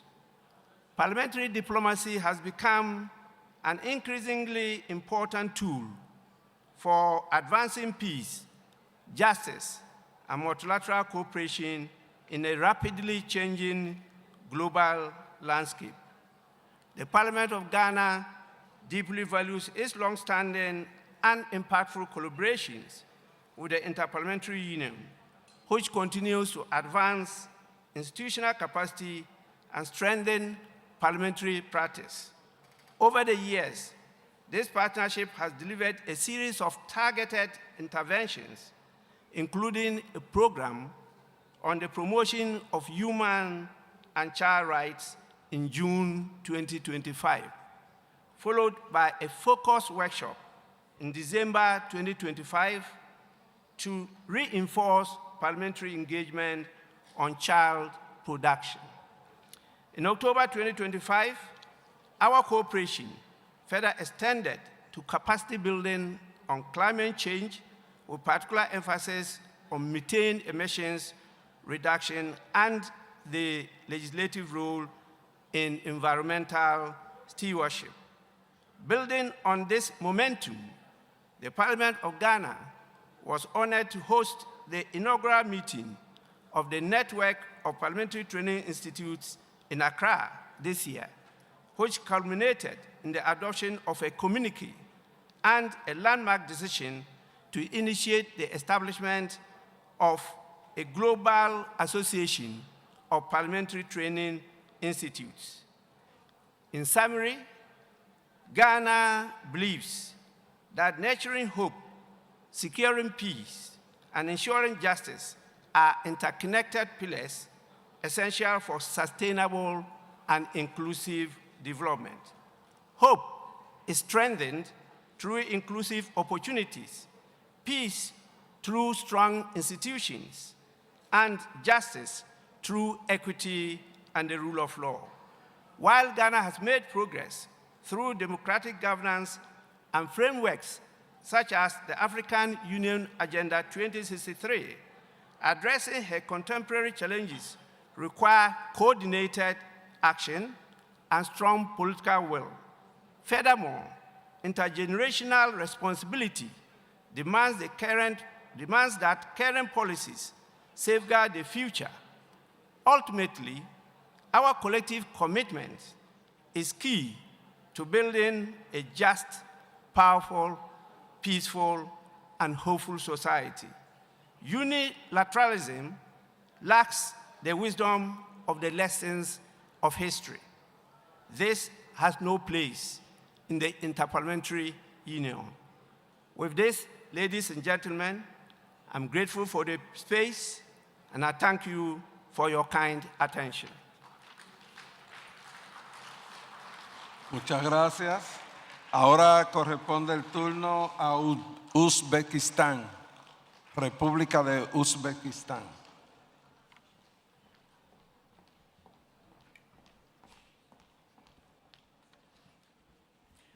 Уважаемый председатель, уважаемые коллеги, прежде всего я хотела бы выразить истинную благодарность парламенту Турецкой Республики и Межпарламентскому союзу за организацию этой важной ассамблеи на высоком уровне. Тема нашей ассамблеи требует от нас четкого понимания того, какие инструменты находятся в нашем распоряжении и как мы можем их использовать. Позвольте поделиться опытом Узбекистана в этом направлении. Демографическая реальность Узбекистана такова, что из 38 миллионов его населения более 60% составляет молодежь в возрасте до 30 лет. Мы хорошо понимаем, что любая государственная политика, которая не ориентирована на молодежь, она обречена на неудачу. Узбекистан сделал стратегический выбор. Молодежь – это не будущее, молодежь – это настоящее.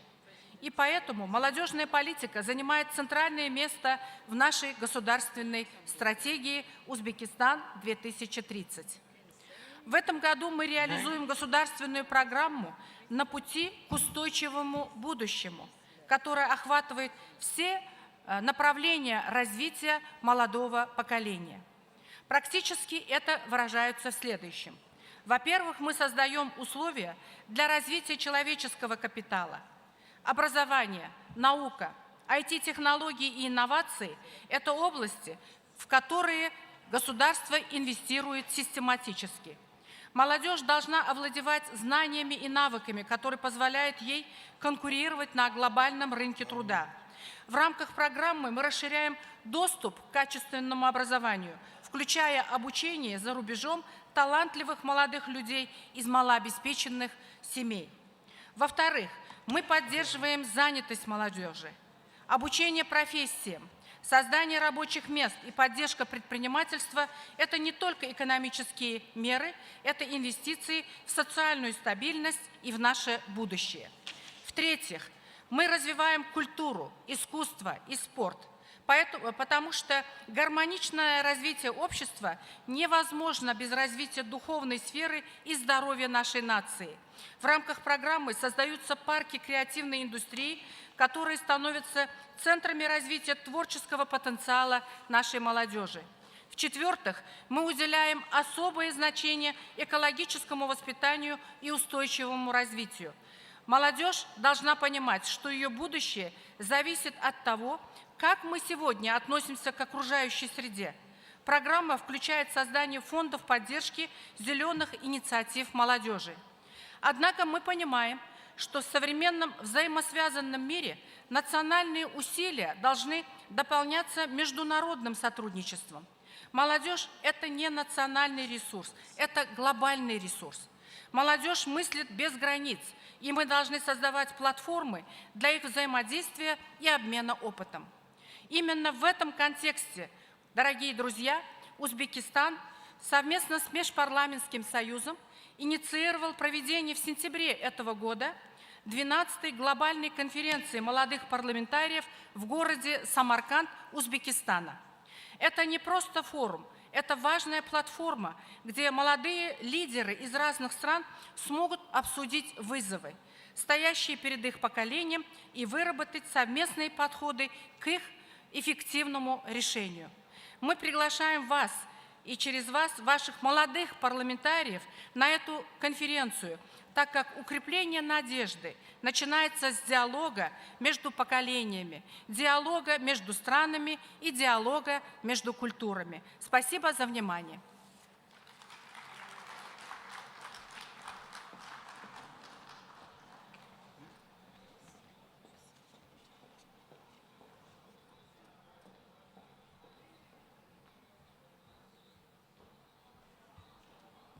Ahora la palabra la tiene el señor Dibuti, país.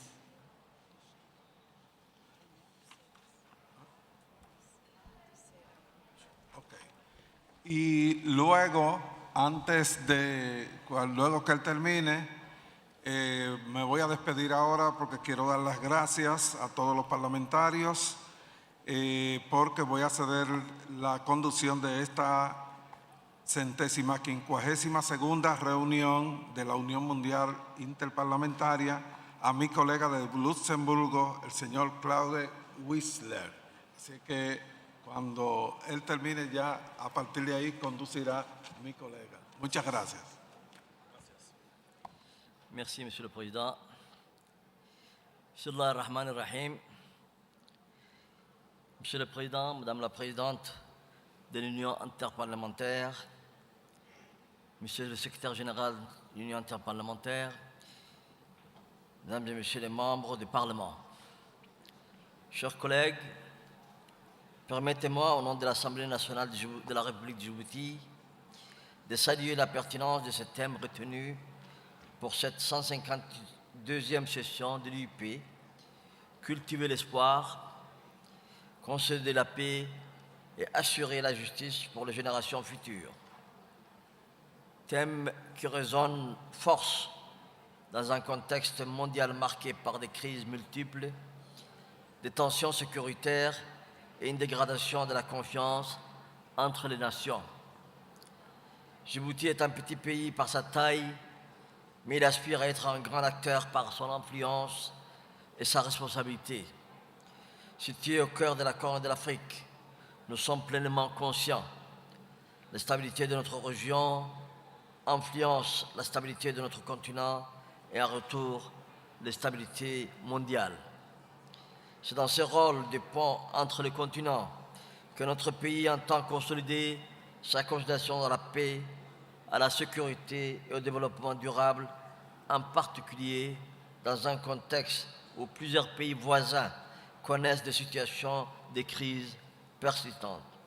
Stabilité institutionnelle et responsabilité démocratique. En 2025-26, notre Assemblée nationale a adopté des réformes constitutionnelles qui ont suscité discussion et analyse. Ces réformes visent avant tout à assurer la stabilité institutionnelle dans un environnement régional marqué par les chaos de l'incertitude. Notre Parlement a choisi de consolider la continuité politique en considérant que la stabilité est la condition première pour la mise en œuvre durable des objectifs de développement durable ODD et la protection des générations futures. Ce choix ne diminue pas en rien notre engagement envers la démocratie, la transparence et la participation citoyenne. Au contraire, il les renforce en offrant aux citoyens au cadre prévisible et au crédible pour la gouvernance. Dans une région confrontée à des crises multiples, Djibouti s'efforce de jouer un rôle de médiation régionale responsable. Nous avons ainsi contribué à plusieurs reprises à des initiatives de dialogue et de conciliation de la paix, notamment dans le cadre de l'IGAD, autorité intergouvernementale dont notre pays assure récemment la présidence. Le conflit du Sud et les tensions persistantes en Somalie rappellent avec force la fragilité de certains pays et la nécessité d'un engagement politique fort et durable. Djibouti se tient, prêt à continuer d'être un espace de dialogue et de concertation, un lieu de rencontre entre les parties pertinentes régionales, des organisations internationales et les acteurs de la société civile. Notre pays est stable et sécurisé, est en mesure d'offrir un environnement propice à la négociation, à la médiation et à la prévention des conflits. C'est dans cet esprit que nous attendons poursuivre notre contribution à la paix et à la sécurité en Afrique de l'Est. Pour cultiver l'espoir et consolider l'avenir, notre Assemblée nationale inscrit l'éducation, la jeunesse et l'emploi au cœur de son action politique. Nous réaffirmons avec détermination que la paix durable repose sur l'accès universel à une éducation de qualité, sur le renforcement de la formation professionnelle, sur l'appui constant à l'entrepreneuriat des jeunes et sur la promotion d'un travail décent.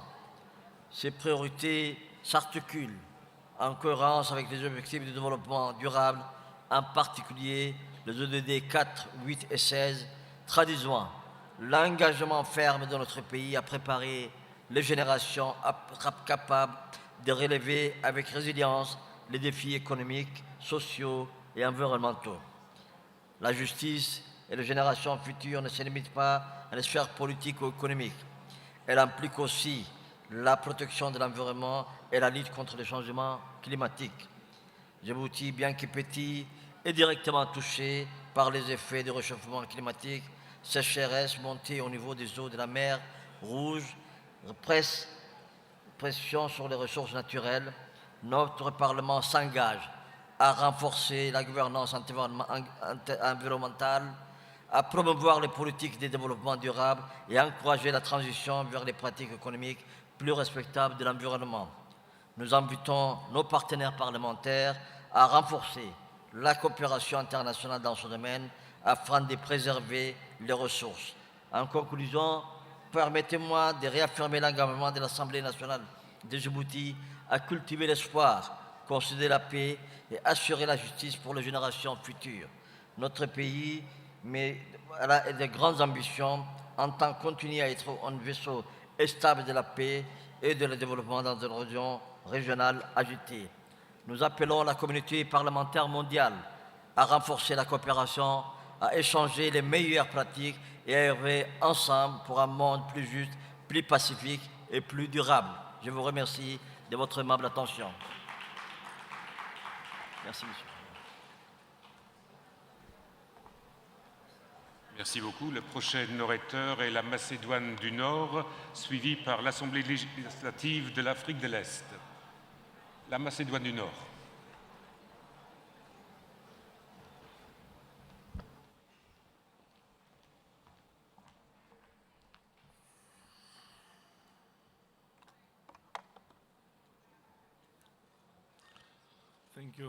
Thank you very much.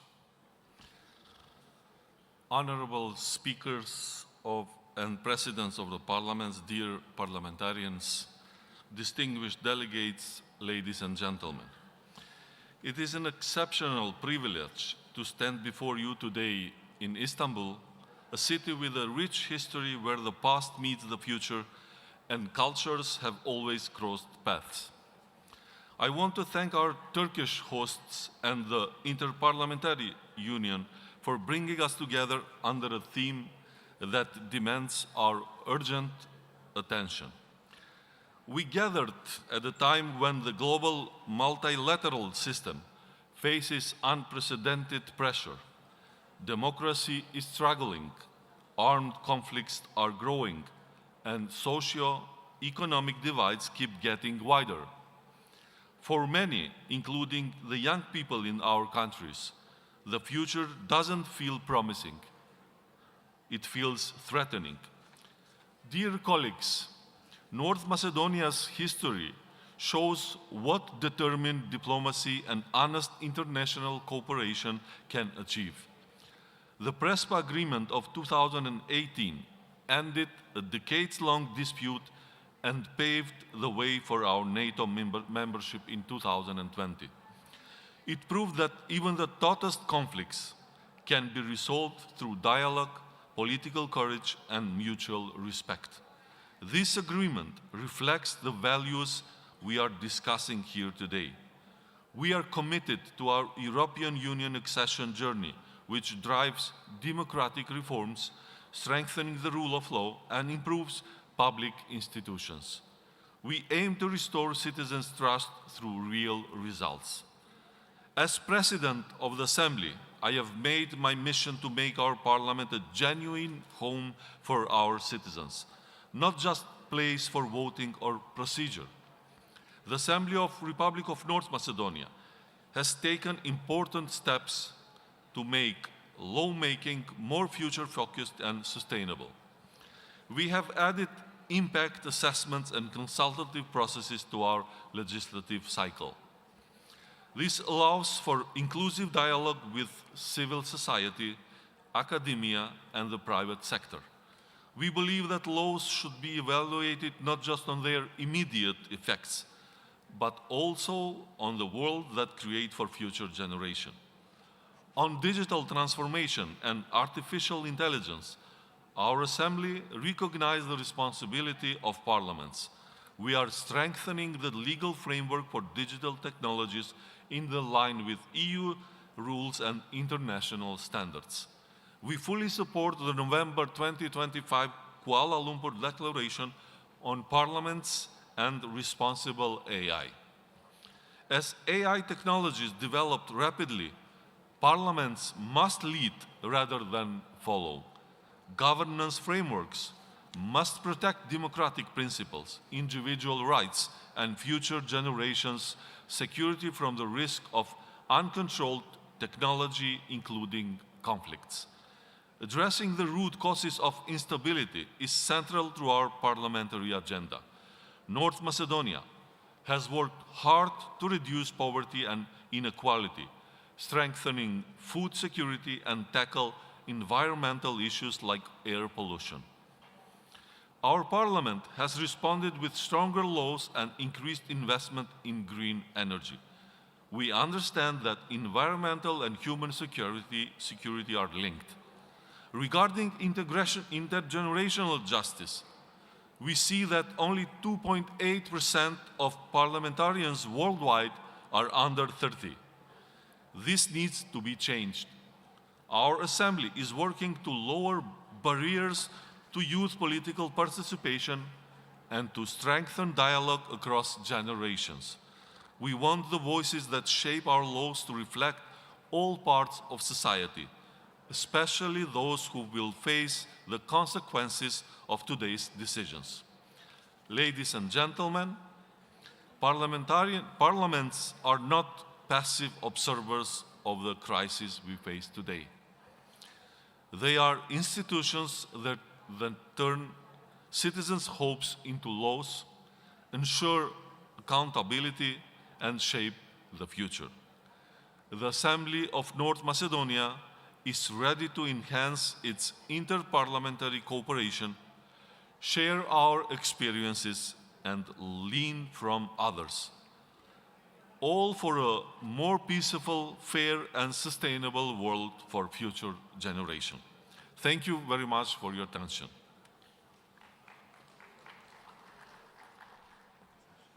Merci beaucoup. Le prochain orateur est l'Assemblée législative de l'Afrique de l'Est, suivi par le Parlement latino-américain caribéen. Maintenant, l'EALA, l'Assemblée législative de l'Afrique de l'Est.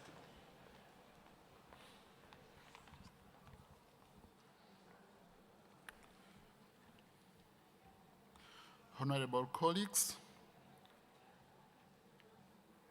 allow me to thank the Inter-Parliamentary Union for bringing us together in Istanbul at a time when the world is facing serious questions about the future. We meet at a defining moment. Across the world, we are witnessing rising conflicts, growing inequality, climate change challenges, poverty, instability, and a declining trust in multilateral institutions.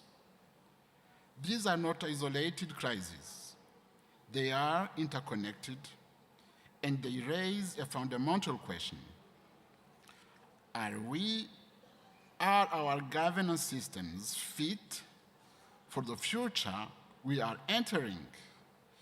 In these uncertain times, hope should not just be an idea, but must now move from aspiration to implementation. Parliaments must not only legislate for today, but for the risks, technologies, and societies of tomorrow in order to prevent conflict, protect people, and create opportunities. For us at the East African Legislative Assembly, we strive to address citizen concerns through the cardinal roles of legislation, oversight, and representation. This constitutional role gives us a distinctive responsibility to ensure that laws we pass today remain consistent with peace, justice, and human rights tomorrow. Peace is not secured by security forces alone, not sustained through reaction. It must be proactively designed through a people-centered approach. Parliament's role, through this lens, should prioritize civilian protection and full respect for international humanitarian law, strengthen oversight and accountability mechanisms, and address root causes of insecurity, poverty, inequality, environmental degradation, food insecurity, and work services, while fostering inclusive governance so that communities feel heard and see public institutions deliver. We commit to enhancing parliamentary oversight on conflict prevention, embedding human security approaches, and ensuring accountability for violations of international humanitarian law. Democracy cannot thrive when young people are excluded from decision-making and women face systematic barriers.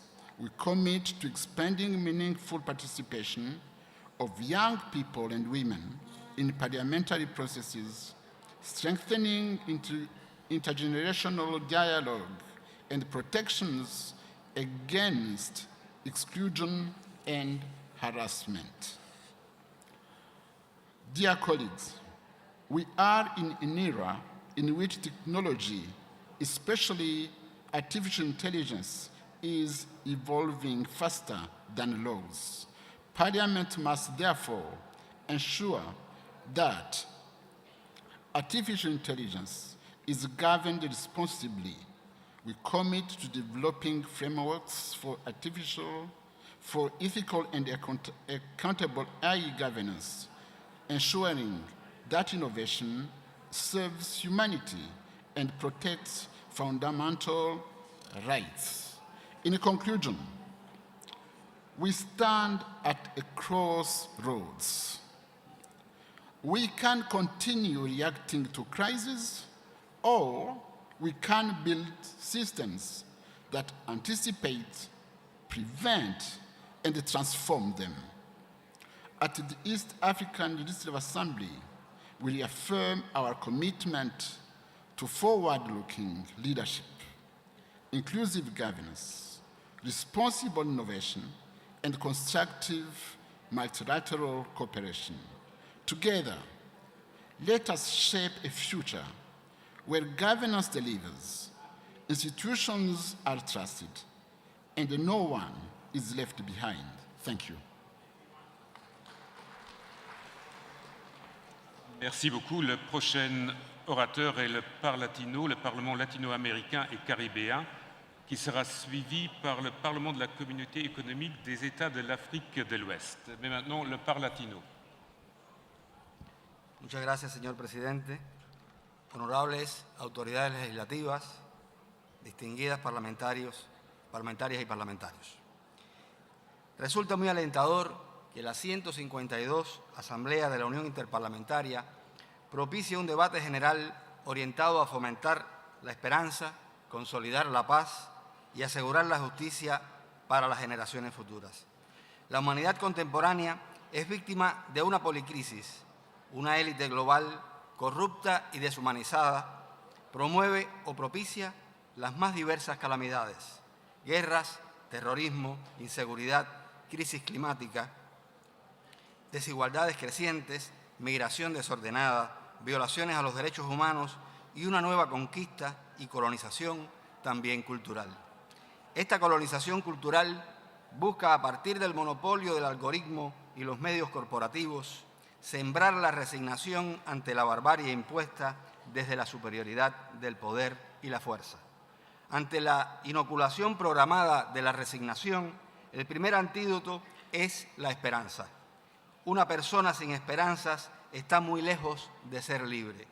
Un pueblo sin esperanzas está condenado a la sumisión. Por eso debemos aplaudir que la Unión Interparlamentaria reclame el fomento de la esperanza junto a la paz y la justicia para todas las generaciones y, por supuesto, en todas las latitudes. Señor Presidente, devolver la esperanza a los vulnerables, a los excluidos, a los pueblos víctimas de medidas coercitivas unilaterales o de guerras ilegales e ilegítimas para ser despojados de sus recursos exige mucho esfuerzo, exige más acciones que discursos. La diplomacia parlamentaria podría parecer insuficiente, pero esa es precisamente una apreciación desmovilizadora que favorece a los promotores de la resignación, la guerra, la injusticia y la crisis climática. La diplomacia parlamentaria, consecuente con las necesidades de los ciudadanos que representamos, es cuando menos necesaria para avivar la esperanza, restaurar y consolidar la paz, afirmar la justicia para las generaciones futuras y erigir unas relaciones internacionales más democráticas, como propuso en 1997 la OIP en la Declaración Universal sobre la Democracia. Se afirma con razón que la Organización de las Naciones Unidas no ha servido para impedir la cruda realidad de nuestros días. Esto ha ocurrido a partir de contar en la ONU con un sistema no democrático expresado en el monopolio del veto en el Consejo de Seguridad y a la pasividad, a veces cómplice, expresada en el proceso de reformas de la organización. Sin embargo, aun cuando se ha impuesto una ruptura del derecho internacional que conduce al imperio de la ley del más fuerte, vale la pena pensar qué mundo habríamos tenido sin la ONU o qué mundo al que nos quieren condenar los beneficiarios del funeral de la ONU y el entierro del multilateralismo. La humanidad no tiene futuro de espaldas a la cooperación, el diálogo, la paz y el derecho internacional. Se impone así abrazar los tres pilares de las Naciones Unidas: desarrollo, paz y seguridad y derechos humanos. Ese horizonte bastaría para no renunciar a disponer de una institución global como la ONU. Las Naciones Unidas ha fallado con mucha frecuencia por un problema de identidad. Su apellido ha sido falso cuando no hemos sido capaces de articular la unidad indispensable. Ante el dilema actual, urge definir si actuamos o nos resignamos a la barbarie, como el genocidio de Israel en Gaza y la guerra contra Irán iniciada por Estados Unidos e Israel, cuyas consecuencias impactan a escala regional y planetaria. La historia de las relaciones internacionales asigna a la Unión Interparlamentaria un lugar de honor en la defensa de la paz y la construcción del multilateralismo. Esa memoria histórica impone hoy legítimamente a la UIP su contribución a la refundación del multilateralismo y la paz. Señor Presidente, en América Latina y el Caribe tenemos un vecino muy poderoso cuyo Congreso no se interesa en la Unión Interparlamentaria. Desde el Parlamento latinoamericano y caribeño no han tenido mejor suerte nuestros intentos de diálogo. Esta región, con la actual administración estadounidense, tuvo un año 2025 marcado por la amenaza en muy diversos órdenes. América Latina y el Caribe es zona de paz, pero iniciamos 2026 con la agresión militar a Venezuela y el secuestro de su presidente. Continúan las vejaciones a nuestros migrantes y fue impuesto un bloqueo petrolero al pueblo de Cuba que, hora tras hora, avanza hacia el genocidio.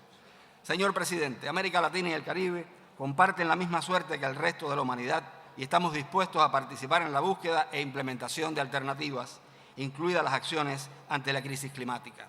En este sentido, el Parlatino creó la Alianza Parlamentaria para la Acción Climática y la Transición Justa, que cuenta ya con la incorporación de instituciones parlamentarias e interparlamentarias de África, América, Asia y Europa.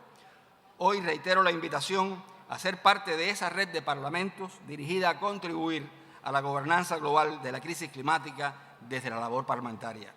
A su vez, logramos el establecimiento de la Oficina del Fondo Verde en Panamá con el respaldo de la Cancillería de esta nación y avanza la elaboración de la Carta Parlamentaria para la Acción Climática en América Latina y el Caribe. De igual modo, hemos creado una comisión especial sobre el Caribe para poder atender también sus especificidades como pequeños estados insulares. Para concluir, señor presidente, deseo expresar mi agradecimiento a nuestros anfitriones.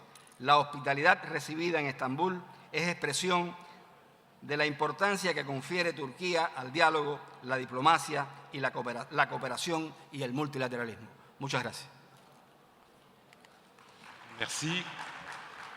Le prochain orateur est l'ECOWAS, le Parlement de la Communauté économique des États de l'Afrique de l'Ouest, qui sera suivi par le Mexique. Maintenant, la parole est à l'ECOWAS.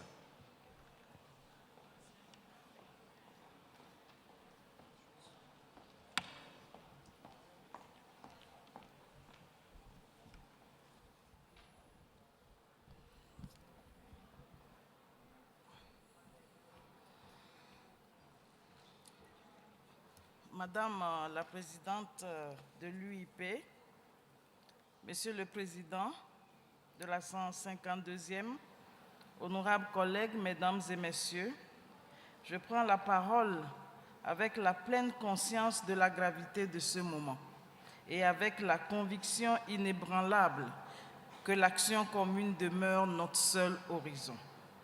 Le thème de cette 152e Assemblée, cultiver l'espoir, consolider la paix et assurer la justice pour les générations futures, est d'une brûlante actualité.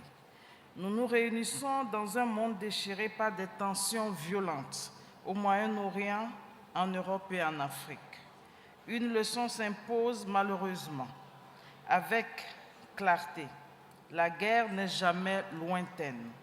Par le jeu des alliances et des dépendances, elle frappe toujours, un jour ou l'autre, à notre porte.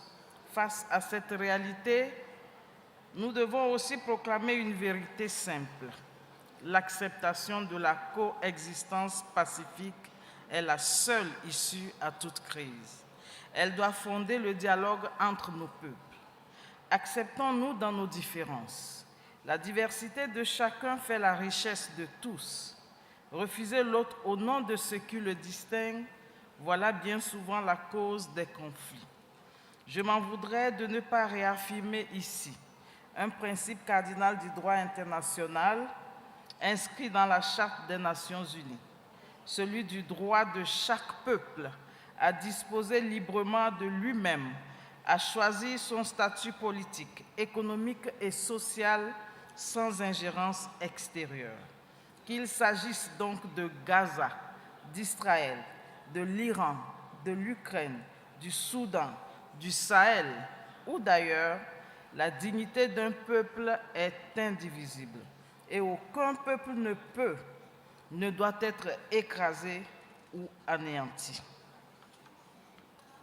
Mesdames et Messieurs, chers collègues, quel lieu plus symbolique qu'Istanbul pour porter ce message à la jonction entre l'Europe et l'Asie et à proximité de l'Afrique.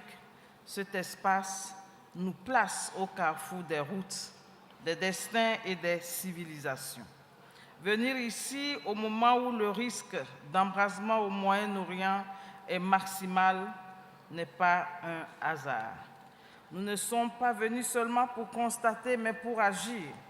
Nous n'avons pas le droit de sacrifier les générations à venir. C'est à nous aujourd'hui de faire les sacrifices nécessaires pour leur paix et leur prospérité.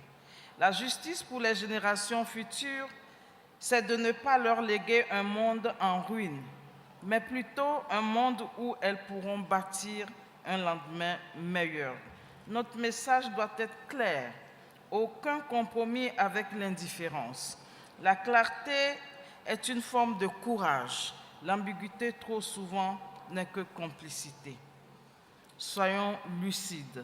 Derrière chaque chiffre macabre que l'on entend, c'est l'humanité qui perd un génie, qui retarde une découverte, qui ampute son propre avenir. La grave crise énergétique qui se profile, si elle n'est déjà là, est d'une menace supplémentaire pour nos économies et par ricochet pour les programmes sociaux de nos pays. Pour nous, c'est une sanction de plus, une sanction de trop. Mesdames et messieurs, Un proverbe africain dit « Celui qui a vu une panthère ne court pas de la même manière que celui qui en a seulement entendu parler. » La plupart de nos dirigeants n'étaient pas encore nés quand le monde sortait de l'horreur de la Seconde Guerre mondiale. Et pourtant, nous semblons n'en avoir tiré aucune leçon. La mémoire humaine s'efface plus vite que les cicatrices ne guérissent. Mais soyons également lucides. Aucun espoir de paix et de sécurité durable n'est possible si nous n'agissons pas sur les causes structurelles que sont la faim, qui touche 700 millions de personnes à travers le monde, soit environ 9% de la population mondiale. L'urgence climatique, qui dévaste les écosystèmes, et l'intelligence artificielle, qui, sans régulation, menace la démocratie et la paix. Mon appel solennel à nos parlements est le suivant. Faisons de la paix notre guerre de chaque jour, en soutenant activement la diplomatie parlementaire dans les régions en crise. Investissons dans l'éducation à la paix et à la justice dès le plus jeune âge. Enfin, garantissons une pleine participation des femmes et des jeunes en politique. Aucune démocratie n'est légitime sans leur voix. Le dialogue intergénérationnel n'est pas une option, c'est une condition de la justice. Je voudrais, pour terminer, remercier chaleureusement la Grande Assemblée nationale de Türkiye pour son accueil exceptionnel et son engagement en faveur du dialogue parlementaire mondial. Que cette 152e Assemblée soit mémorable, qu'elle marque le moment où nous avons choisi collectivement et résolument de faire de la coexistence pacifique entre les peuples, non plus un idéal lointain, mais une réalité que nous construisons ensemble et chaque jour. Je vous remercie. Merci. Le prochain orateur est le Mexique. Le Mexique sera suivi du Parlement arabe. Maintenant, la parole est au Mexique.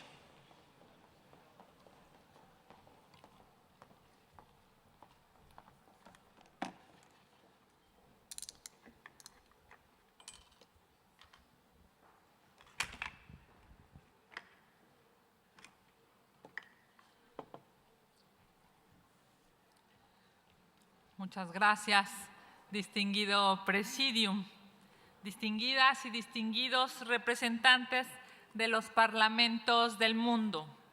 Hoy, a los parlamentarios nos convoca un propósito compartido: fortalecer el diálogo como vía para construir soluciones comunes.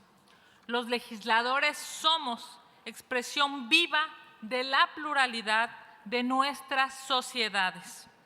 En nuestras cámaras convergen visiones distintas, intereses legítimos y perspectivas diversas. Nuestra mayor fortaleza se encuentra en esa diversidad, desde la cual es posible construir acuerdos que perduren. Ante un contexto global marcado por conflictos, desigualdades y tensiones sociales, nuestra responsabilidad es clara: promover el entendimiento, consolidar el diálogo y fortalecer la cooperación con un objetivo compartido: fomentar la esperanza, asegurar la paz y garantizar la justicia para las futuras generaciones. El respeto afirma nuestras convicciones y reconoce el derecho de los demás a sostener las suyas. Así, los parlamentos debemos ser espacios donde la política recupere su sentido más noble, orientada de manera permanente a construir acuerdos en favor del bien común. El bien común nos obliga a consolidar sociedades donde la seguridad sea un derecho efectivo y la prosperidad genere oportunidades reales, transformando el contenido de nuestras leyes en bienestar concreto para cada persona y para cada familia que representamos. La cooperación internacional es indispensable. Los desafíos que enfrentamos requieren respuestas compartidas en México y en el mundo, sustentadas en evidencia, diálogo y respeto mutuo. En este sentido, superar las barreras que limitan el intercambio de experiencias permite fortalecer nuestras capacidades y avanzar con mayor eficacia. Un ejemplo reciente en mi país ilustra esta realidad. El informe presentado por instancias de las Naciones Unidas en materia de desapariciones exhibe la complejidad del fenómeno y aporta elementos sustantivos para su atención. Reconoce que, a diferencia de lo ocurrido en etapas del pasado en diversos países donde los gobiernos promovieron desapariciones forzadas, en México no existe una política deliberada del Estado orientada a impulsar esas prácticas y al mismo tiempo advierte la existencia de una grave crisis caracterizada por desapariciones de carácter sistemático y generalizado, lo que exige respuestas institucionales de mayor alcance. El organismo informa sobre una oportunidad concreta para fortalecer la cooperación internacional mediante asistencia técnica, financiamiento, acceso a especialistas y mecanismos de acompañamiento orientados a esfuerzos comunes. Este enfoque permite concentrar los esfuerzos para solucionar un problema tan doloroso como son las desapariciones en México mediante soluciones integrales respaldadas por la comunidad internacional. En este marco, la esencia del multilateralismo radica en la capacidad de sumar esfuerzos desde la objetividad, el respeto y la colaboración. Cuando los parlamentos asumimos este enfoque, transformamos los desafíos en oportunidades para construir soluciones eficaces con visión de largo plazo y sentido humano.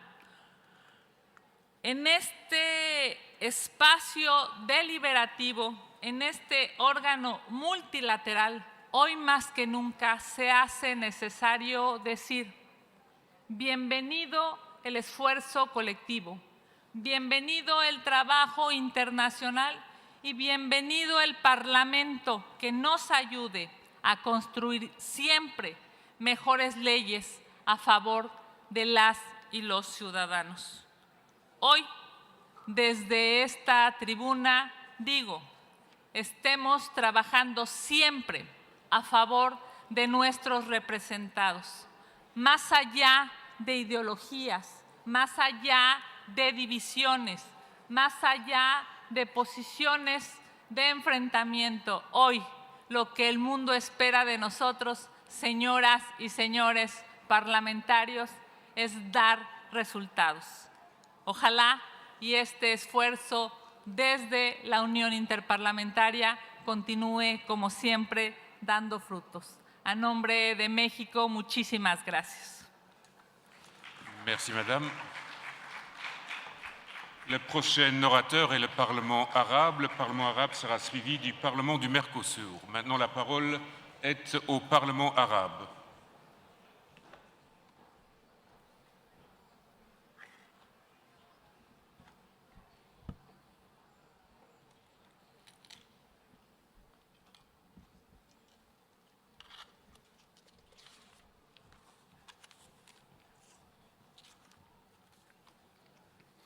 بسم الله الرحمن الرحيم. أصحاب المعالي رؤساء البرلمانات ورؤساء الوفود البرلمانية، السلام عليكم ورحمة الله وبركاته. أتوجه في البداية بخالص الشكر وعظيم التقدير إلى الأخوة في الجمعية الوطنية الكبرى بالجمهورية التركية على حسن تنظيم أعمال هذه الاجتماعات التي تنعقد في ظرف دولي وإقليمي بالغ التعقيد والحساسية. لقد شهدت منطقة الشرق الأوسط خلال الفترة الأخيرة تطورات أمنية وعسكرية خطيرة انتهت بالتوصل إلى اتفاق مؤقت لوقف إطلاق النار، نأمل أن يفضي إلى اتفاق نهائي ودائم يحقق الأمن والاستقرار في المنطقة. غير أن هذا التطور رغم أهميته لا يمكن فصله عن السياق الأوسع الذي شهدته المنطقة من اعتداءات سافرة قامت بها إيران ضد عدد من الدول العربية، على الرغم مما بذلته هذه الدول من جهود مكثفة للحيلولة دون اندلاع الحرب. إن الاعتداءات الإيرانية الأخيرة بما انطوت عليه من جسامة وخطورة وامتداد عابر للحدود لا يمكن النظر إليها باعتبارها أحداثاً معزولة عن محيطها، بل تمثل تهديداً مباشراً لأمن واستقرار عدد من الدول العربية وفي مقدمتها دول الخليج العربي. ومن هذا المنطلق فإن أي مسار تفاوضي يهدف إلى احتواء التصعيد أو إنهاء تداعياته يظل قاصراً ما لم تدرج ضمنه الدول المتضررة بوصفها أطرافاً شركاء في صياغة مخرجاته، بما يضمن لها الإحاطة الكاملة بحيثيات الاتفاق وتحقيق مقومات الاستدامة والقبول وصون المصالح الأمنية المشروعة لهذه الدول. وفي السياق ذاته يدعو البرلمان العربي كافة البرلمانات الوطنية والإقليمية والدولية إلى الارتقاء بمواقفها إلى مستوى المسؤولية من خلال إدانة صريحة وواضحة لهذه الاعتداءات الغاشمة ورفض أي ممارسات تنتهك سيادة الدول العربية أو تعرض أمنها واستقرارها للخطر وتهدد أمن الممرات المائية، بما يرسخ منظومة احترام القانون الدولي ويعزز مناخ المساءلة ويبعث برسالة جماعية رادعة تحول دون تكرار مثل هذه الانتهاكات مستقبلاً.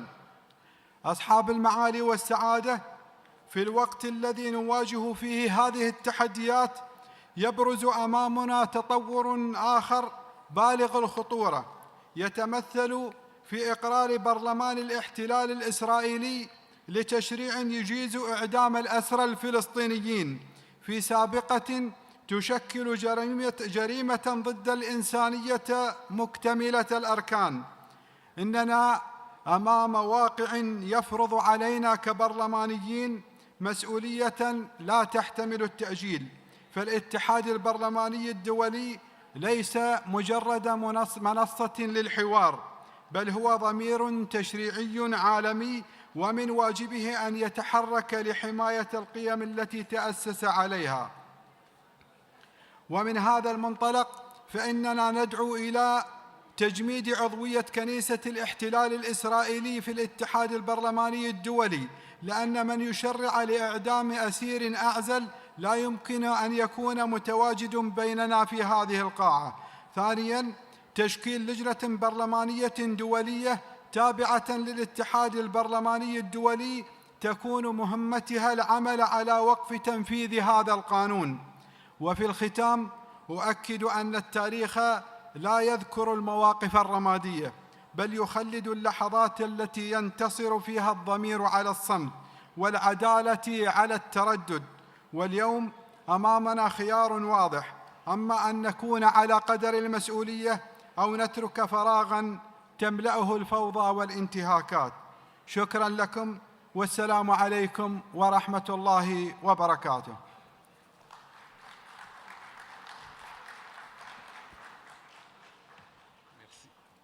Merci. Le prochain orateur est le Parlement du Mercosur. Le Parlement du Mercosur sera suivi de l'Afghanistan. La parole est au Parlement du Mercosur.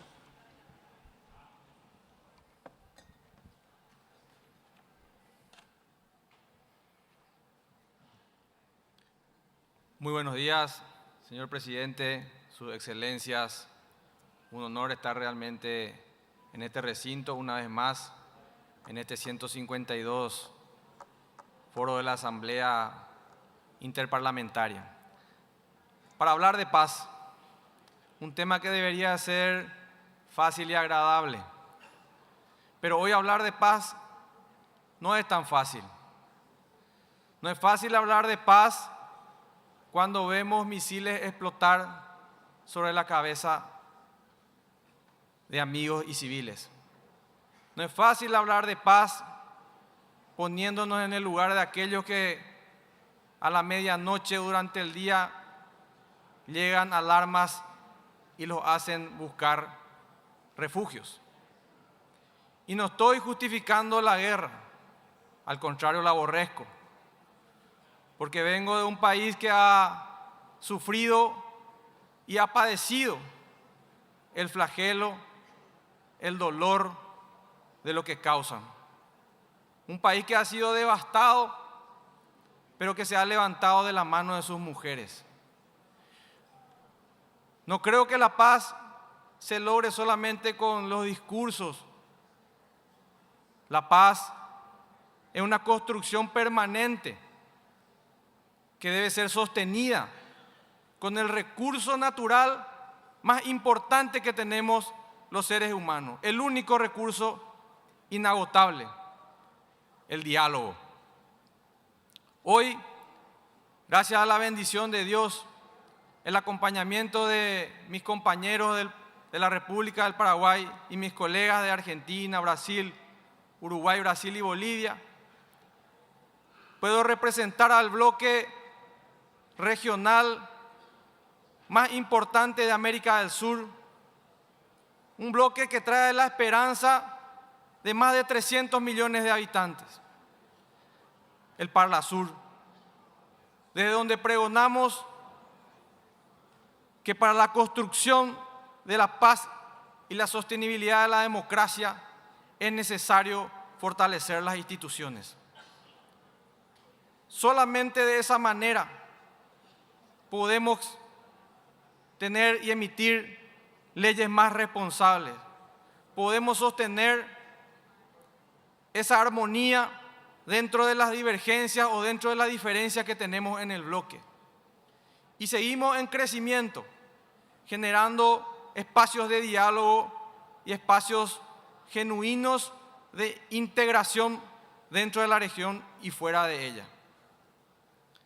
No creo que sea una coincidencia que hoy estemos en la maravillosa ciudad de Estambul. Una ciudad que nos transmite unidad, una ciudad que es símbolo de convergencia y de integración entre dos continentes, más que una señal, es un claro mensaje que hoy estemos reunidos aquí. Agradezco la invitación y celebro realmente que podamos conversar y construir puentes para lograr la ansiada paz que buscamos. Muchas gracias. Merci beaucoup. Le prochain orateur est l'Afghanistan. L'Afghanistan sera suivi par le Parlement international pour la tolérance et la paix. La parole est maintenant à l'Afghanistan.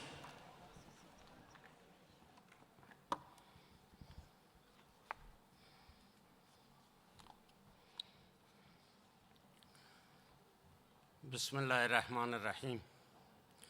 محترم رئیس مجلس، اعضای محترم هیئت‌ها و نمایندگان معزز پارلمان‌ها، ما افتخار است که امروز در چارچوب نشست بین الپارلمانی پیرامون موضوع مهم پرورش امید، تأمین صلح و تضمین عدالت برای نسل‌های آینده که به گونه‌ای بازتاب دهنده نیازهای اساسی مردم افغانستان در شرایط کنونی است با شما صحبت می‌نمایم. افغانستان نزدیک به 5 سال است در وضعیت خاص پیچیده و حساس قرار دارد. مردم ما همچنان با چالش‌های گسترده اقتصادی، اجتماعی و انسانی روبرو هستند. کاهش فرصت‌های شغلی، محدودیت در دسترسی به خدمات اساسی و افزایش آسیب پذیر اقشار مختلف جامعه از جمله واقعیت‌هایی است که نیازمند توجه جدی می باشد. در چنین شرایط اتخاذ رویکرد واقع‌بینانه مبتنی بر تأمل و جستجو راه‌حل‌های عملی یک ضرورت اجتناب ناپذیر است. حضار محترم، پیشرفت ثبات هر جامعه ارتباط مستقیم با دسترسی به فرصت‌های اساسی به ویژه آموزش دارد. آموزش برای همه اقشار جامعه از جمله دختران که نه تنها یک نیاز اساسی بلکه زیربنای توسعه پایدار و خودکفایی ملی است. فراهمسازی زمینه‌های مناسب آموزشی می‌تواند نقش مهمی در کاهش فقر، تقویت سرمایه انسانی و افزایش اعتماد اجتماعی ایفا نماید. در کنار آن بهبود وضعیت اقتصادی مردم از اهمیت حیاتی برخوردار است. ایجاد فرصت‌های شغلی، حمایت از بخش خصوصی و فراهمسازی بسترهای مناسب برای سرمایه‌گذاری از جمله اقدامات است که می‌تواند به بهبود معیشت مردم کمک نماید. در این راستا همکاری‌های منطقوی و بین‌المللی برای حمایت از اقتصاد افغانستان نقش مهم و سازنده خواهد داشت.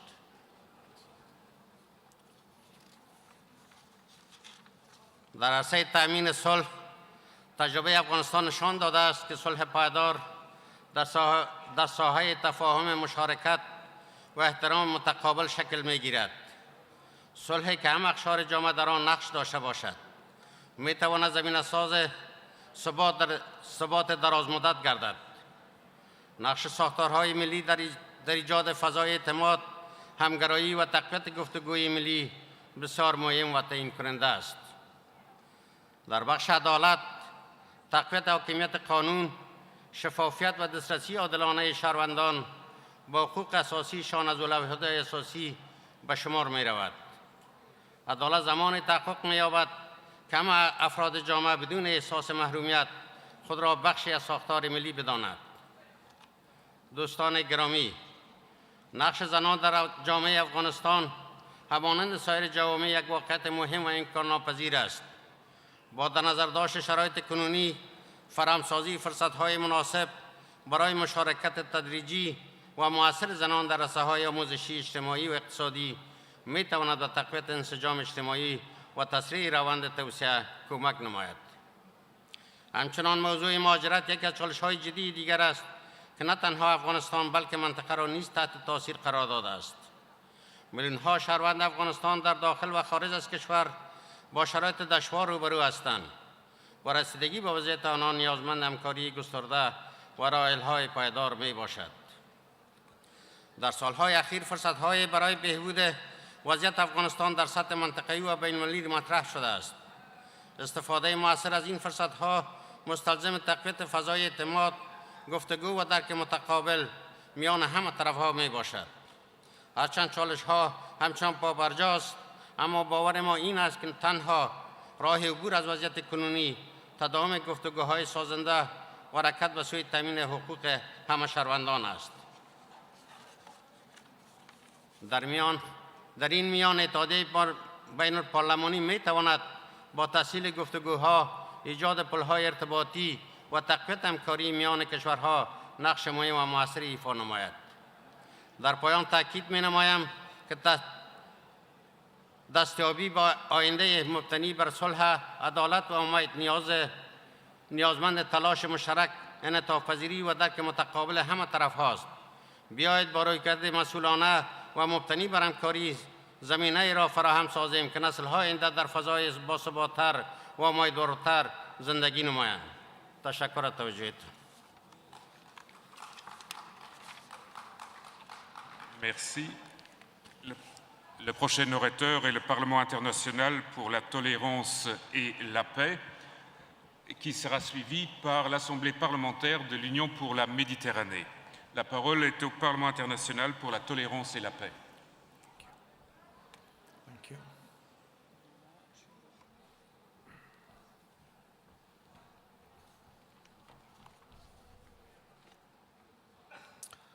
Thank you. Thank you, Mr. Chair.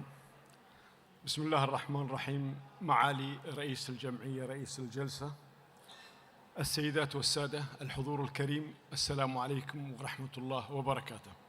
أتقدم بخالص الشكر والتقدير لجمهورية تركيا وبرلمانها على ترتيب هذه الجلسة المحترمة. السيدات والسادة، يشرفني أن أخاطب هذا الجمع الرفيع للاتحاد البرلماني الدولي، هذه المنصة التي تواصل ترسيخ مكانتها كإحدى أهم ركائز الدبلوماسية البرلمانية والحوار البناء والتعاون الدولي في عالمنا المعاصر. نجتمع اليوم في لحظة يذكرنا فيها الواقع الدولي مجدداً بأن السلام لا يدوم بذاته، وأن الأمل ليس أمراً مفروغاً منه، وأن العدالة لا تتحقق تلقائياً، فهذه كلها خيارات تتطلب شجاعة وتعاوناً صادقاً والتزاماً راسخاً بأحكام القانون. إن موضوع اجتماعنا تعزيز الأمل وترسيخ السلام وضمان العدالة للأجيال القادمة، يعكس مسؤوليتنا الأخلاقية، بل لا يعكس مسؤوليتنا الأخلاقية، بل يجسد أيضاً التزاماً سياسياً وقانونياً بحماية أسس الاستقرار في العالم الدولي. فالأمل يبنى حين تختار الدول الحوار بدل الانقسام، والسلام يترسخ حين يسود القانون على منطق القوة والعدالة، وتستمر حين تكون مؤسساتنا قادرة على خدمة المستقبل لا مجرد الاستجابة لاعتبارات لحظية. السيدات والسادة، إن النظام الدولي في جوهره على القانون الدولي، وعلى وجه الخصوص الأطر القانونية المنظمة للبحار. وقد أرست اتفاقية الأمم المتحدة لقانون البحار مبدأً أساسياً للاستقرار العالمي يتمثل في حق العبور في المضايق الدولية، ويكفل هذا المبدأ بقاء الممرات البحرية العالمية مفتوحة واستمرار حركة البحار الدولية دون عوائق، وضمان وصول إمدادات الطاقة إلى الشعوب والاقتصادات التي تعتمد عليها، وهو ما يشكل عنصراً حاسماً في تحقيق الاستقرار في عالم يتسم بعدم اليقين. ومن بين هذه الممرات الاستراتيجية يبرز مضيق هرمز الذي تمر عبره نسبة كبيرة من تجارة الطاقة العالمية. إن استقراره لا يمثل شأناً إقليمياً فحسب، بل قضية تمس الأمن الاقتصادي الدولي بأسره. فحين تحترم هذه الممرات وفقاً للقانون الدولي يسود الاستقرار، أما حين تتعرض الممرات للتهديد فإن تداعيات ذلك تمتد إلى ما أبعد من نطاقها الجغرافي. أصحاب السعادة، لا يمكن فصل تحقيق السلام في الشرق الأوسط عن استقرار النظام الدولي ككل، فهذه المنطقة بما تحمله من تعقيدات تاريخية وتنوع حضاري وسياسي تمتلك في الوقت ذاته مقومات التحول إلى مساحة للتعاون بدلاً من الصراعات. وفي هذا السياق فإننا ندين وبشدة الهجمات التي شنتها إيران على دول مجاورة لها، والتي أعلنت مسؤوليتها عنه، وما أسفرت عنه من سقوط لضحايا مدنيين وإلحاق إضراراً بالبنية التحتية المدنية، بما يثير مخاوف جدية في ضوء قواعد القانون الدولي والإنساني. كما نعرب عن قلقنا البالغ إزاء التهديدات الإيرانية الأخيرة الموجهة إلى دول الخليج عقب فشل المفاوضات وما تحمله من تداعيات خطيرة على الأمن والاستقرار الدولي. وفي هذا الإطار نؤكد على حق الشعب الفلسطيني في إقامة دولته المستقلة وبناء مستقبله بحرية وكرامة، والمساهمة الفاعلة في تحقيق السلام والاستقرار والتنمية في منطقة الشرق الأوسط. إن السلام الدائم في الشرق الأوسط لا يفرض بل يبنى، وهو يتطلب حواراً مستمراً واحتراماً متبادلاً والتزاماً جاداً بحل النزاعات عبر الوسائل الدبلوماسية والقانون الدولي بعيداً عن التصعيد أو الإجراءات الأحادية، كما يتطلب إرادة سياسية تضع المصالح فوق المنافسات والتكامل الإقليمي فوق الانقسام. كما نؤكد على حق الجمهورية اللبنانية في بسط سيادة القانون على كامل أراضيها ومنع أي تدخلات خارجية تؤثر على شؤونها الداخلية، ودعم القيادة السياسية اللبنانية فيما تراه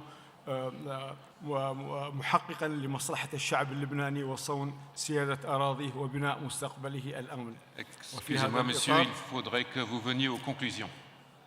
Merci. Merci. إنما نشهد من تداعيات لعدم الاستقرار نذكر بأن الالتزام بالقانون الدولي ليس خياراً بل ضرورة لا غنى عنها، فعندما تحترم القواعد ويتحقق قانون ومع الاستقرار والازدهار وتزدهر القدرة على التخطيط والاستثمار والتنمية، وعندها يصبح الأمل واقعاً ملموساً. Thank you very much. Merci beaucoup. Le prochain orateur est l'Assemblée parlementaire de l'Union pour la Méditerranée. Ensuite, on aura fini notre liste des présidents d'Assemblée. On en viendra à la deuxième liste des premiers orateurs de délégation qui commencera par le Brésil. La parole est maintenant à l'Assemblée parlementaire de l'Union pour la Méditerranée.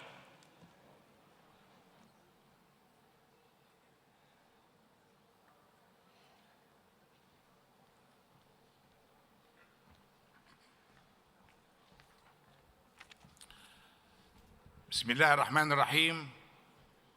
المنصة الكريمة، الإخوة الأعضاء، تحية مباركة طيبة في هذا اليوم وفي لحظة تاريخية تشهدها منطقتنا والعالم، حيث تقدم الاتحاد البرلماني الدولي بموضوع في غاية الأهمية تعرفتم عليه وتحدثتم عليه جميعا، ويبقى السؤال وشعوبنا تنتظر منا الكثير. يبقى السؤال: أما بعد كل هذه الأحاديث وبعد هذه الرؤى ماذا نحن فاعلون؟ فهل نقدم لشعوبنا طمأنة بعد انهيار في النظام الدولي لا يحقق العدالة؟ هل نقدم إلى شعوبنا أفكاراً جديدة وخطى طموحة وخطوات فعلية تنفيذية جريئة تضع الأمور في نصابها؟ هل نقدم للعالم رؤية يشترك فيها كل البرلمانيين الوطنيين في بلادهم لتجتمع معنا رؤية جديدة للبرلمان الدولي نصحح فيه كل الأخطاء التي تحدث ونحقق فيها قدراً من العدالة المرجوة المطلوبة؟ السادة الحضور، هذا واجبنا، وإذا ترسلنا عليه وإذا ترددنا فيه فالخطر القادم قادم. وأنا أقول لكم جميعاً أن ما تشهده منطقة الشرق الأوسط شماله ووسطه وجنوبه أمر في غاية الأهمية، فلم تقف حدوده في هذه المنطقة، ولكن آثارها قد تمتد وخطورتها قد تؤثر إلى كل أسرة في بقاع الأرض. السادة الحضور، وقفنا جميعا لنعرف الدروس المستفادة من هذا الموضوع، أن الاستقرار لا يمكن أن يبنى على أساس العدالة، وأن أي محاولة للفصل بين الأمن والحقوق المشروعة للشعوب هي محاولة محكوم عليها بالفشل على المدى الطويل. ثانياً، أن الحروب المعاصرة لم تعد تعرف حدوداً. ما يحدث في غزة أو الخليج لا ينعكس فقط على شعوب المنطقة، بل يصل تأثيرها إلى أسعار الطاقة والغذاء والرأي العام والاستقرار الجماعي في كل بلاد العالم. أن تهميش قواعد القانون الدولي الإنساني يضعف شرعية النظام الدولي برمته، حيث يسمح باستهداف المدنيين والبنية التحتية المدنية أو يفرض العقاب الجماعي أو التهجير القسري. تتآكل ثقة الشعوب في جدول الاتفاقيات والمواثيق الدولية، وينفتح الباب أمام منطقة التطرف واليأس. السادة الحضور، إن الدبلوماسية البرلمانية واجب علينا جميعا، وهي خط الدفاع الأول للتصدي إلى هذه الموضوعات، أدعوكم وانطلاقا من هذه الدروس الدعوة إلى وقف شامل ومستدام بصرخة قوية من اليوم إلى كل قادة العالم: أوقفوا الحرب أو التصعيد. دعوة إلى وقف شامل ومستدام لإطلاق النار في غزة مع إطلاق مسار سياسي جاد برعاية الأمم المتحدة وبمساندة الاتحاد البرلماني الدولي والاتحادات الإقليمية بهدف تحقيق ما تم الاتفاق عليه في مؤتمر شرم الشيخ الذي قادته مصر وأمريكا وتركيا وبعض البلاد الأخرى. هذا المؤتمر الذي أوقف فعلا وقفا لإطلاق النار، لكن ماذا بعد؟ إذا الأمور تسير ببطء شديد وبعض النوايا قد ترتجف في تحقيق ما انتهوا إليه. الآن يجب الاتفاق ما اتفقوا عليه، يجب تنفيذه في مراحله، ويجب أن تلتزم كل من إسرائيل وتلتزم كل من السلطة الفلسطينية بما اتفقوا عليه. دعم مبادرات إعمار غزة من خلال آلية شفافة تشارك فيها دول الاتحاد من أجل المتوسط والدول الممثلة في هذا الاتحاد ومؤسسات التمويل الدولي لضمان أن تتحول جهود الإغاثة إلى برنامج متكامل للبناء والتنمية.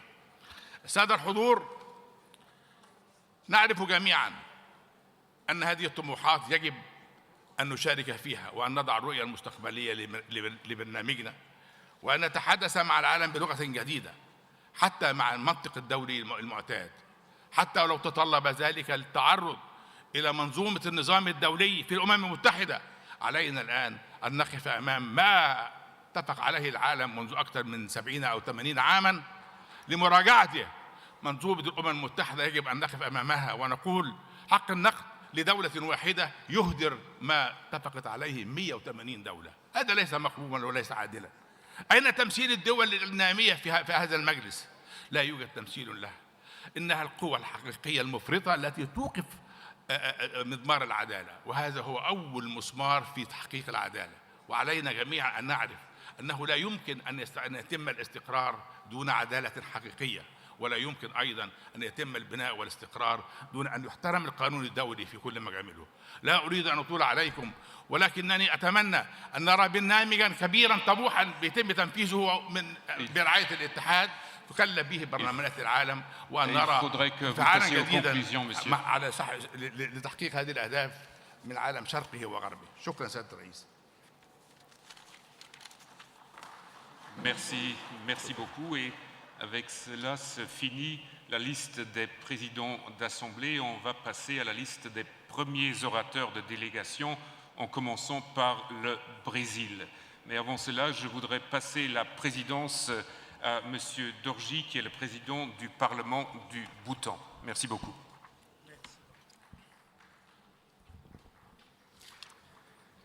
Senhoras e senhores, é com grande satisfação que eu uso a tribuna neste momento para, em nome da Câmara dos Deputados do Brasil, falar a Vossas Excelências. Nosso Parlamento tem assumido, com determinação e sentido de responsabilidade histórica, o papel que lhe cabe na construção de desenvolvimento verdadeiramente includente, sustentável e preparado para os desafios do nosso tempo. O Brasil é um país de dimensões continentais, marcado por profundas contradições sociais. Infelizmente, uma parcela da população ainda tem um padrão de vida abaixo do que consideramos satisfatório. A Câmara dos Deputados tem respondido aos desafios que se apresentam, participando ativamente da construção de marcos legislativos alinhados aos Objetivos de Desenvolvimento Sustentável das Nações Unidas. Por meio de observatórios parlamentares dedicados aos ODS, monitoramos permanentemente os avanços e retrocessos das políticas públicas de redução da pobreza e enfrentamento das desigualdades. Em 2024, aprovamos uma ampla reforma tributária, da qual fui um dos relatores, que buscou dar mais eficiência à arrecadação de tributos e também taxar menos os mais pobres. A mudança foi discutida ao longo de muitos anos e representou um avanço significativo na direção de maior justiça tributária e social. No campo da segurança alimentar, a Câmara aprovou em 2025 o projeto que institui a Política Nacional de Combate à Perda e ao Desperdício de Alimentos. Trata-se de uma legislação transversal que atua em toda a cadeia produtiva, da colheita à mesa, com o objetivo de garantir acesso a alimentos para as populações mais vulneráveis. Complementarmente, foram aprovadas medidas que ampliam os programas de alimentação escolar e incentivam a compra institucional de produtos oriundos da agricultura familiar, fortalecendo nesse sentido, simultaneamente, a segurança alimentar nas cidades e a geração de renda no campo. A questão ambiental também ocupa lugar central na agenda legislativa brasileira. A Câmara dos Deputados tem debatido com profundidade o alinhamento do Código Florestal, da Política Nacional de Resíduos Sólidos e dos marcos regulatórios sobre o uso do solo e dos resíduos hídricos, as metas globais de produção sustentável e recuperação dos ecossistemas. Apostamos em propostas que associam pesquisa científica, assistência técnica e práticas agrícolas resilientes, pois estamos convictos de que, com produtividade e conservação ambiental, não são objetivos antagônicos, mas faces complementares de um mesmo projeto de futuro. Por fim, não poderia deixar de tratar das mudanças tecnológicas disruptivas. A inteligência artificial e as plataformas digitais transformam economias, culturas e democracias. Tramita na Câmara dos Deputados projetos de regulação dessas tecnologias, dedicado à inteligência artificial, iniciativa sobre os mercados digitais e intermediários tecnológicos, buscando sempre garantir que a inovação sirva à cidadania e não à concentração de poder.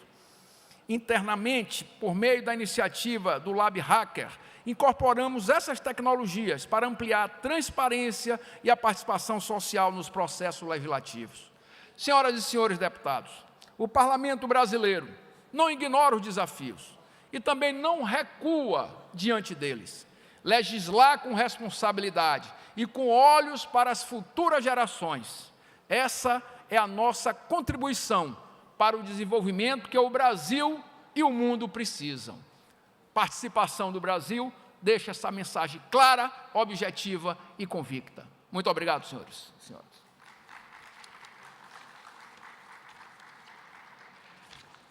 Thank you. The next speaker is from the Parliament of Canada, followed by the Parliament of UK, United Kingdom. Thank you. Fellow parliamentarians, chers collègues, it is a wonderful opportunity to be with you today, and I'm very proud to represent the Canadian Parliament in this assembly at a moment in time when, as has been acknowledged by many at this podium, our international system is under a real, visible, and sustained threat. The themes before us are not abstract. They are real challenges. The erosion of trust in our institutions, the weakening of cooperation among our countries, and the growing gap between the global challenges we face and our ability to respond to them are real. Today, our role as parliamentarians is not peripheral to these developments, it is central. And while I am new to this respected forum, I'm not new to public service. I have served as a parliamentarian for many years, and before that, as a faith leader. And as such, I know that our work in public service, at its core, is built upon constructive change through engagement, through dialogue, through accountability, and through institutional cooperation. You might have noticed I'm not a young parliamentarian. As many of you in this room are not young parliamentarians, we acknowledge that many of us through our life has thought there has been a march towards improvement, towards further cooperation, towards expanding democratic governance and strong multilateral engagement. And while we have had successes in this area, we acknowledge that we have also had failures. However, today we see our threats as even being more profound and perhaps completely different. Our world is facing a rupture, and we're particularly concerned that the foundational principles, the rule of law, the international rules-based order, the respect for each other and traditional norms of diplomacy have been shattered.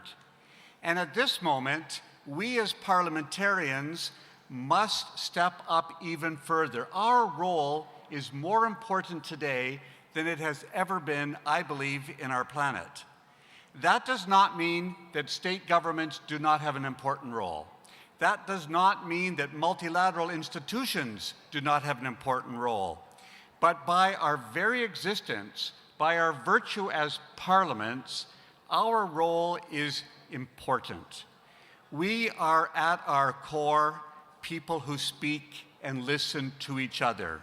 And as we gather at this august body, as we come together as parliaments, our job is to cross through barriers, cut through structures and barriers that would stop us from engaging with each other. Parliamentarians in this room, in the hallways and in the committee rooms, will establish friendships, will establish norms of engagement, and will offer constructive criticisms and opportunities for us to each engage with each other and to create space in our world for further opportunities for all. As has been said repeatedly, peace is not simply the absence of conflict. It is about opportunity for all. It is about opportunity for young people, for women, for minorities, for engagement. Can I have a glass of water, please?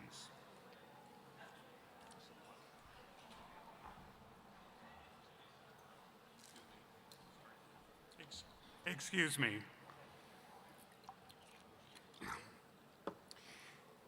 As I said, peace is not just the absence of conflict. It is about the existence of opportunity for women and girls, for young people, for minorities, from people of different faiths and stances and cultures to have full opportunity to engage in the world. So our job as Parliament is to open those doors, to ensure those opportunities exist. Parliaments provide legal frameworks in our own countries that determine whether commitments to peace, development, and justice are implemented in practice. Parliaments exercise oversight. In periods of crisis, we stand up and ensure accountability. Parliaments also ensure that we have stabilizing mechanisms in our world to have sustained dialogue between peoples, states, ideas, and countries. Each one of us then will return to our home parliaments, and we will have an internal responsibility to make sure that we model accountability, we model respect for democratic principles, but we also have responsibilities abroad. Abroad, we must engage constructively, hopefully, trustfully, and engage with our ability to listen and to compromise, to reach consensus, and to engage fully. Our world is fragmented. Our parliamentary responsibility is strong. Each one of us will leave this place hopefully having made a difference, not only for ourselves, but for those who need us to make a difference in the world, people in our own countries and people around the world. We are about securing peace for future generations, and we must not treat this as ceremonial, but as real work to engage constructively with each other. I commend you for your work. We look forward to more. Thank you very much. Thank you. The next speaker is from the United Kingdom, followed by a speaker from Cyprus.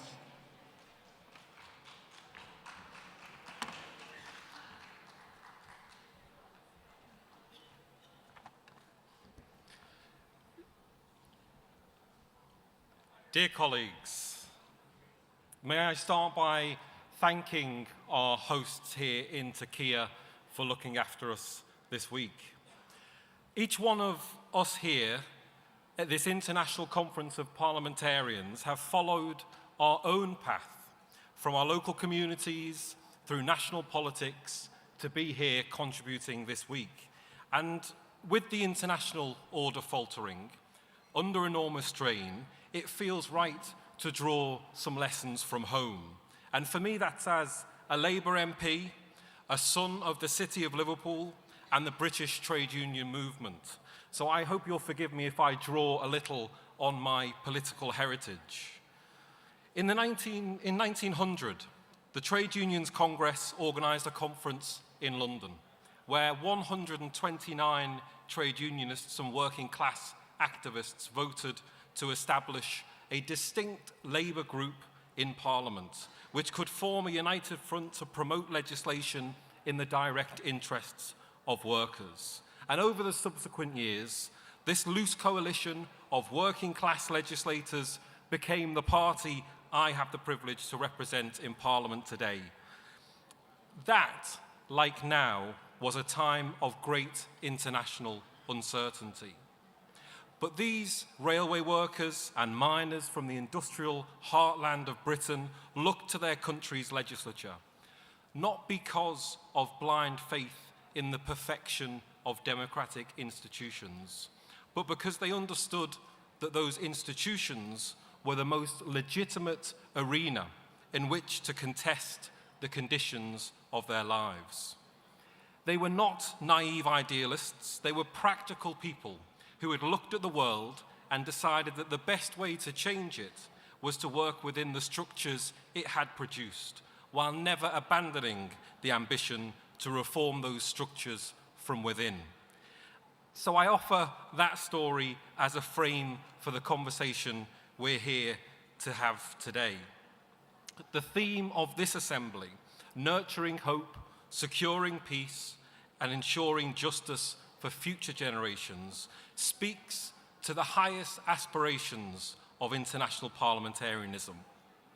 But beyond aspiration, its fulfillment demands honesty about the world as it really is today.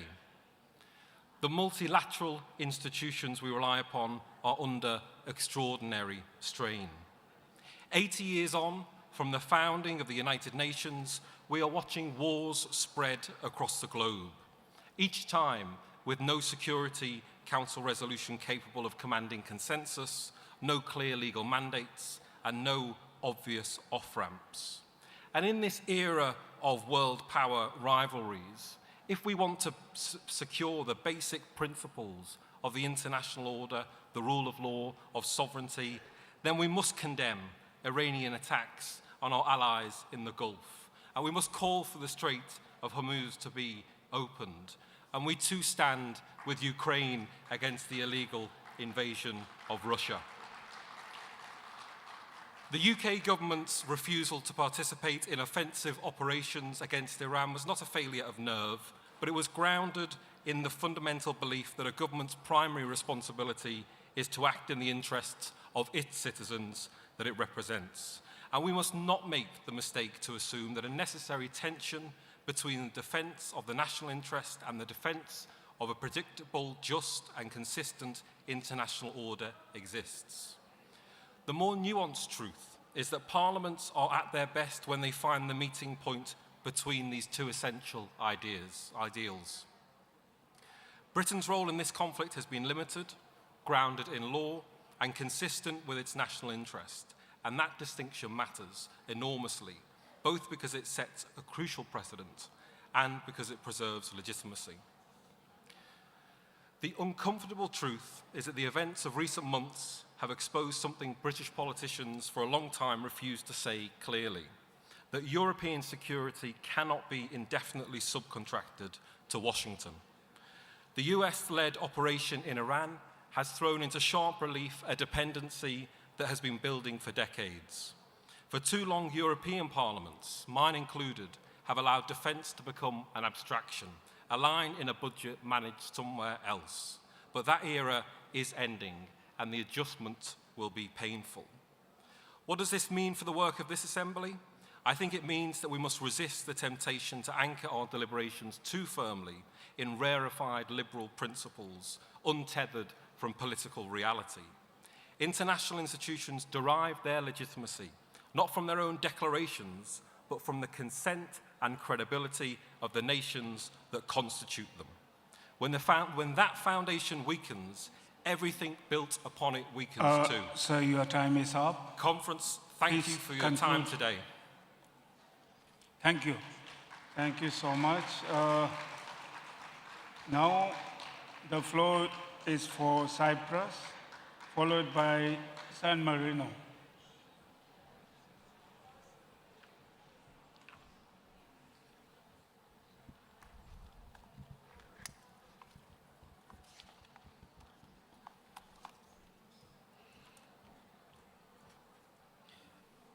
Dear colleagues, 8 decades after the founding of the United Nations, we face a perfect storm of crisis, geopolitical and democratic instability, inequality, and the accelerating impacts of climate change.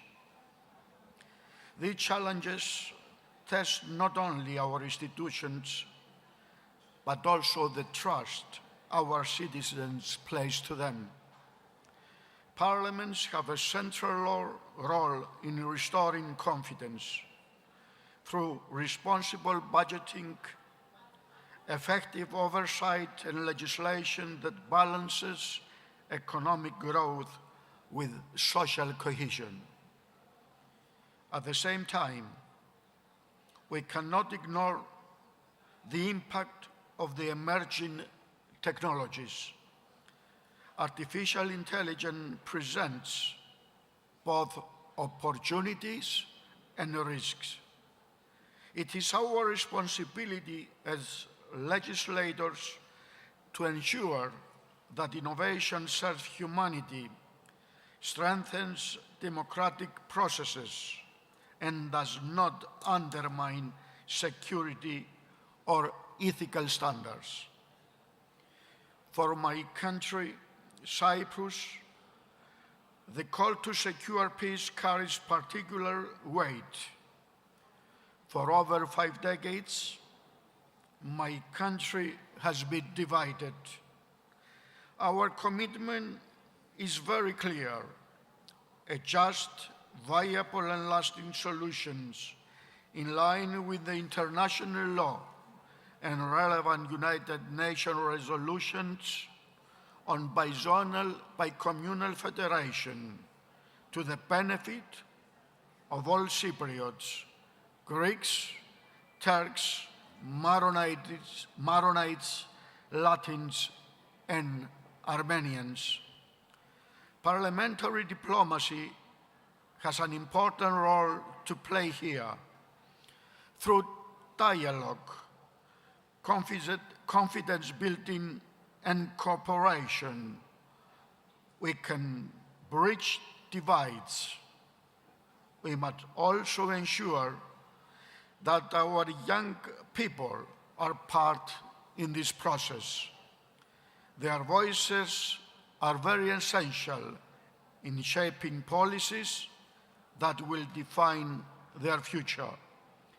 Finally, we must act with determination. We must strengthen our institutions, reaffirm our commitment to international law, and work collectively to build a future defined not by conflict and uncertainty, but by peace, dignity, and hope. Thank you for your attention. Thank you. And the next speaker is from San Marino, followed by Sweden.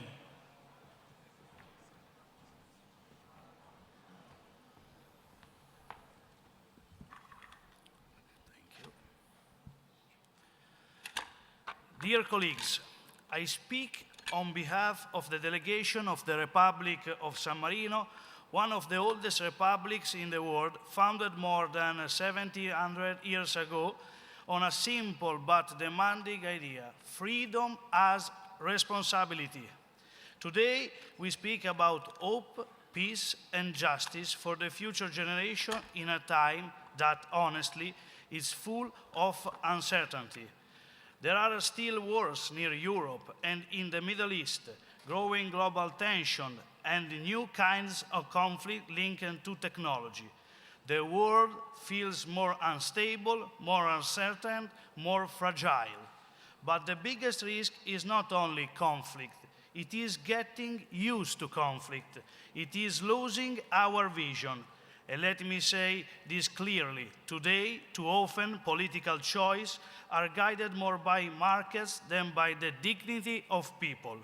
When politics stops leading and only follow economic logic, hope becomes weaker, because dignity cannot depend on profit, and peace cannot be built on deep inequality. Alcide de Gasperi said, a politician thinks about the next election. A statesman thinks about the next generation. This is the point. Today, we must be statesmen. We must think beyond the short term and recover our sense of responsibility. History teaches us that peace is never automatic. It's always a brave choice. I think about Europe after World War II, a continent destroyed by war and hate, and yet from that destruction, a great project was born, European integration. Leaders like De Gasperi, Schuman, and Adenauer understood that the true victory was not to defeat the enemy, but to build a shared future. That was a political choice, it was a vision. It showed that peace is built when we look beyond resentment. During World War II, our country welcomed about 100,000 refugees, offering protection to those escaping violence. It was not an easy choice for a small republic. It was a human choice. And that the same spirit, quite but strong, has continued in recent years when we welcomed 450 Ukrainian refugees, equal to about 1.34% of our population. Different story, the same need for peace.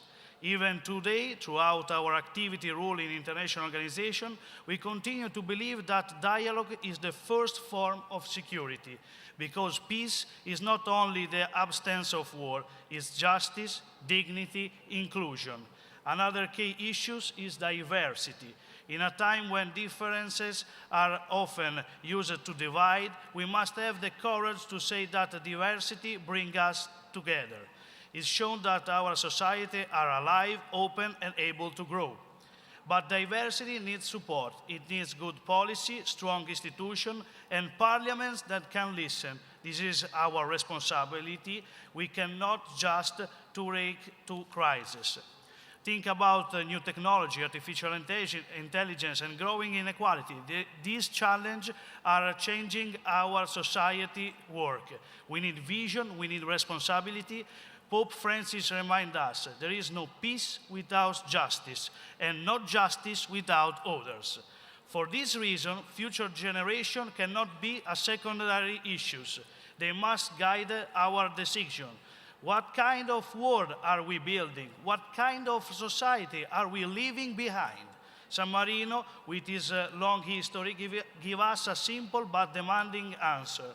A politics rooted in community that valued the person and that refused to put the market above human dignity. In conclusion, if we truly want to nurture the future, we must build peace, not as a slogan, but as a political project. A peace built with courage, with dialogue, and with responsibility for those who will come after us. San Marino is here to witness this. Now it is up to us to live up to it. Thank you. Thank you.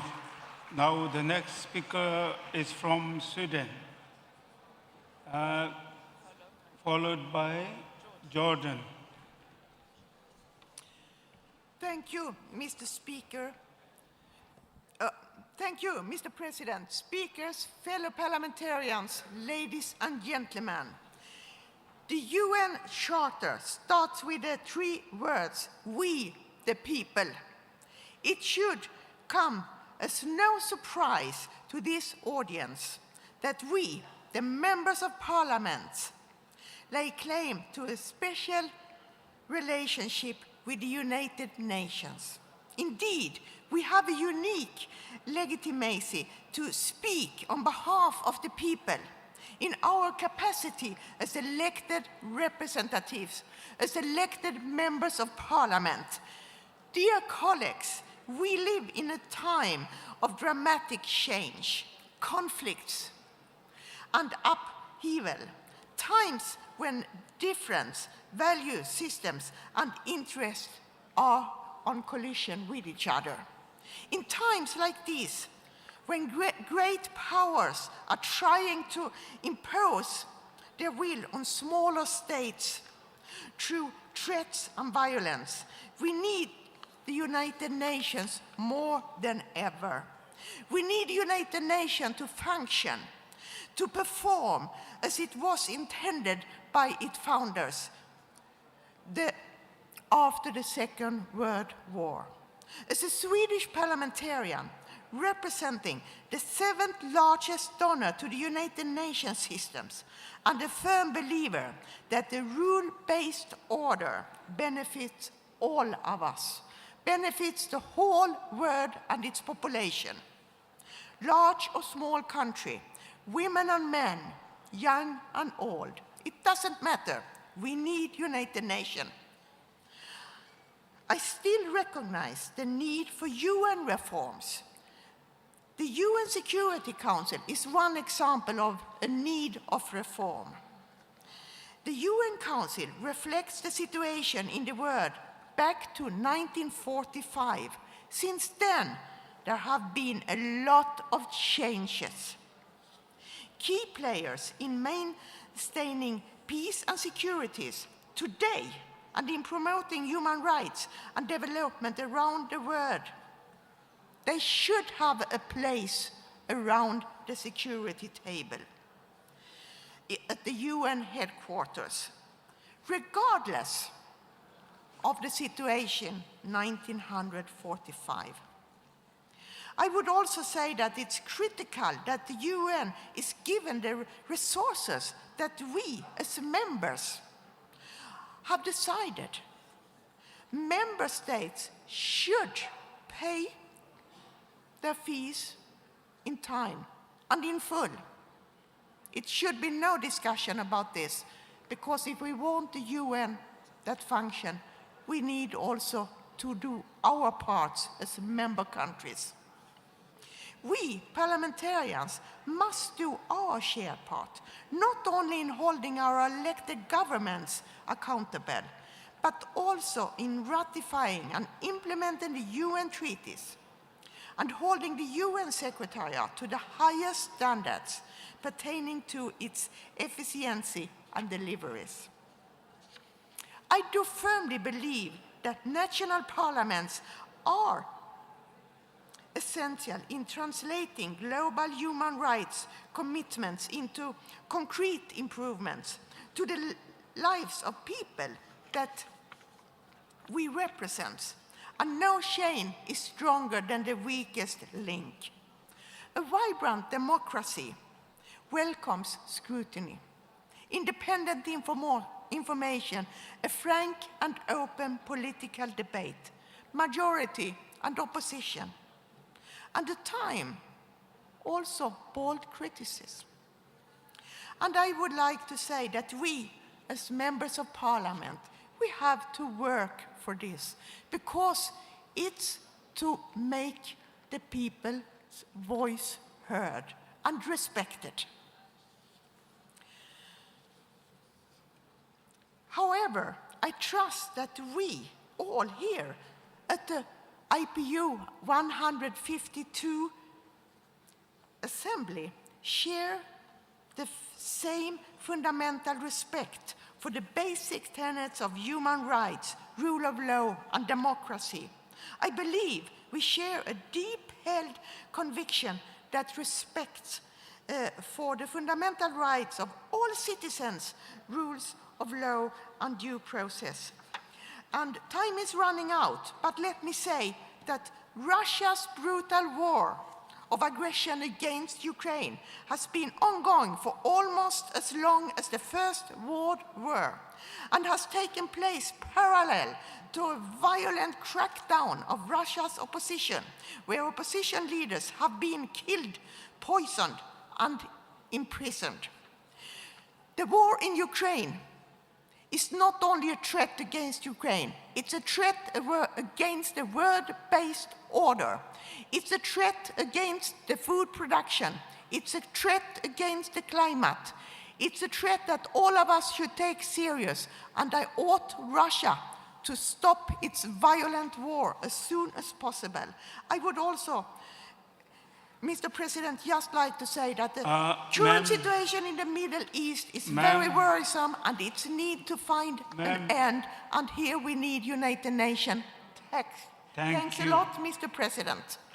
Thank you so much. Now the next speaker is from Jordan, followed by Japan. Thank you.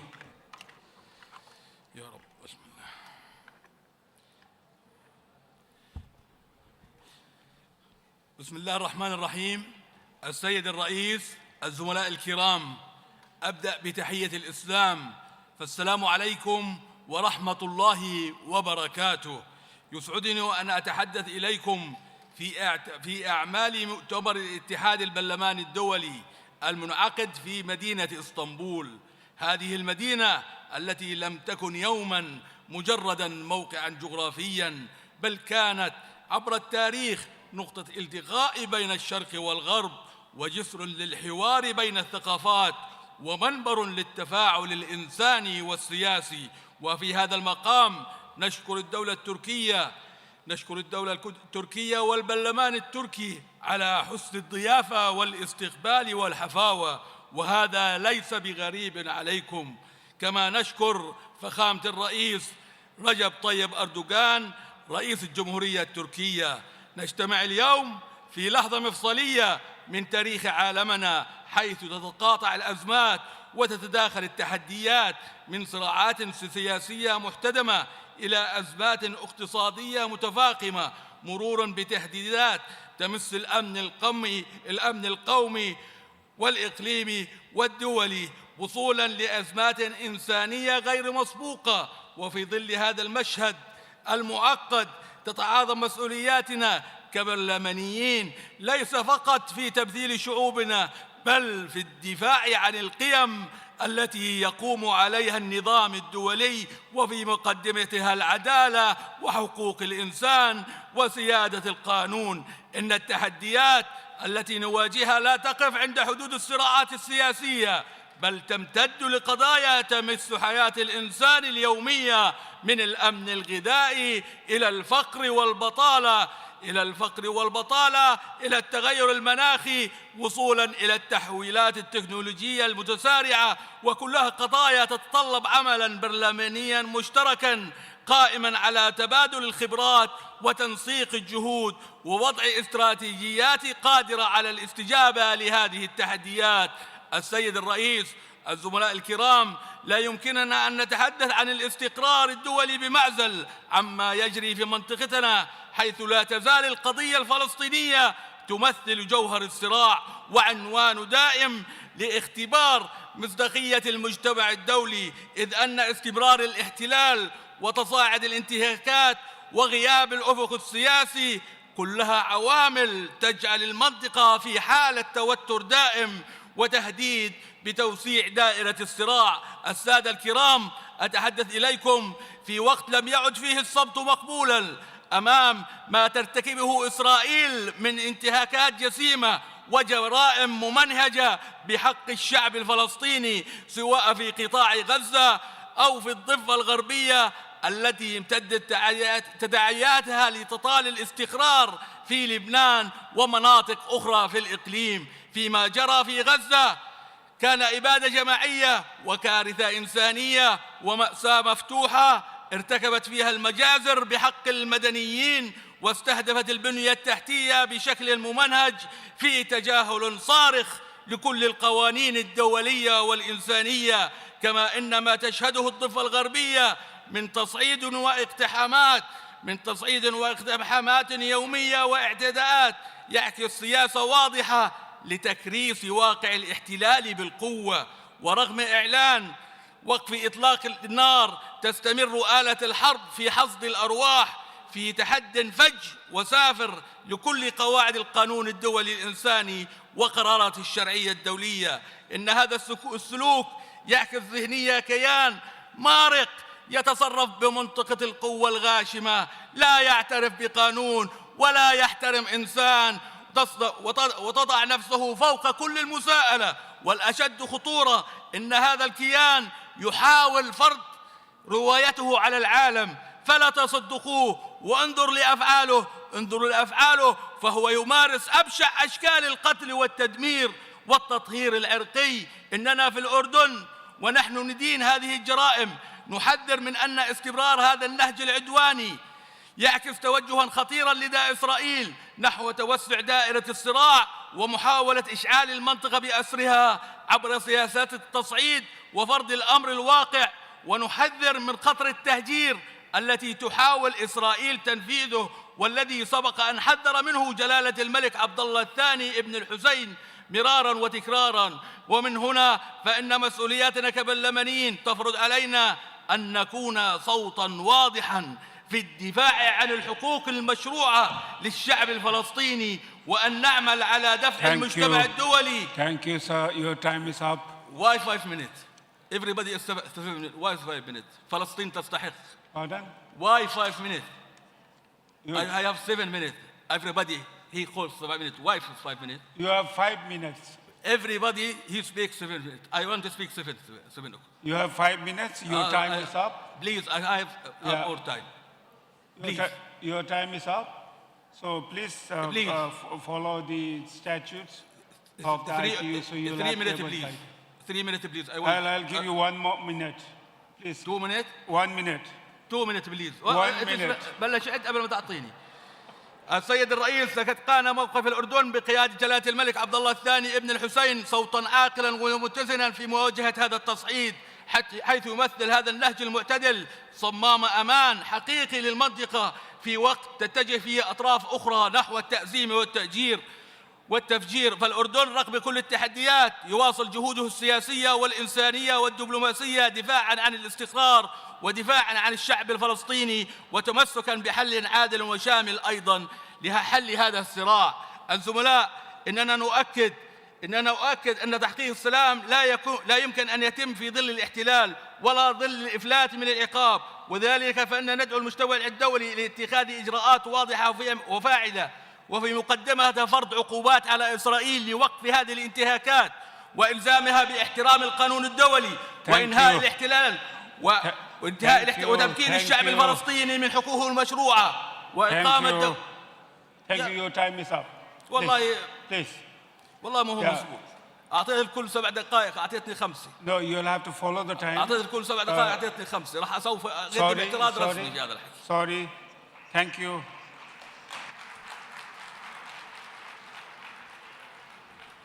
Now, we have the speaker from Japan, then followed by Kenya.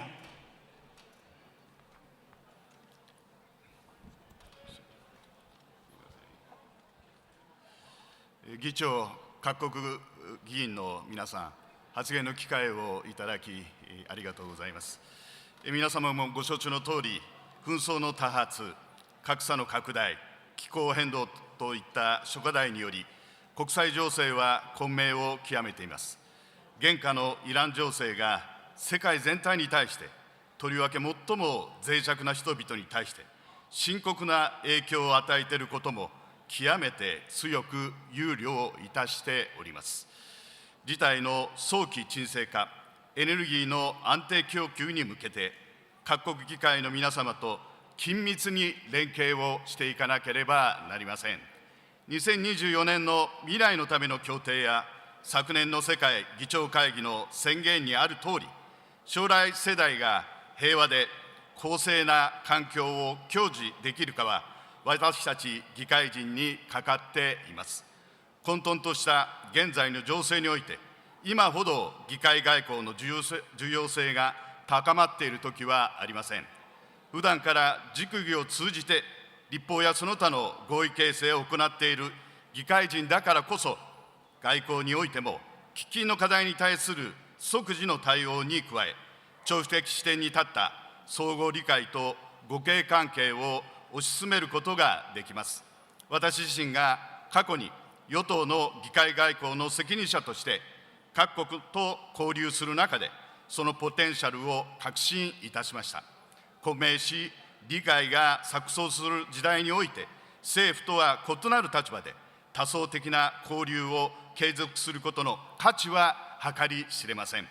加えて、私たち議会人は各国の知見を共有することによって、お互いの国における自由や民主主義の安定に貢献することができます。日本では少子高齢化、都市部への人口集中、財政制約といった構造的課題に直面する中で、将来世代への責任を踏まえた政策立案、民間セクターとの連携、公平なユニバーサルサービスとの展開といった取り組みに腐心してまいりました。各国の皆様との交流を通じ、我が国がこうした学びを共有するとともに、皆様からの知見もいただければ幸いです。我々議会人には、熟議を通じて社会を統合し、前進させていく力と責任があります。より良い未来を築いていくために、国境を越えて知見を共有し、連帯を一層強化していこうではありませんか。混迷を極める現下の状況だからこそ、皆様との対話を重ね、次世代に向けた責任を果たしていく決意をここに表明いたします。清聴いただきありがとうございました。Thank you. Now we have a speaker from Kenya, followed by Liechtenstein.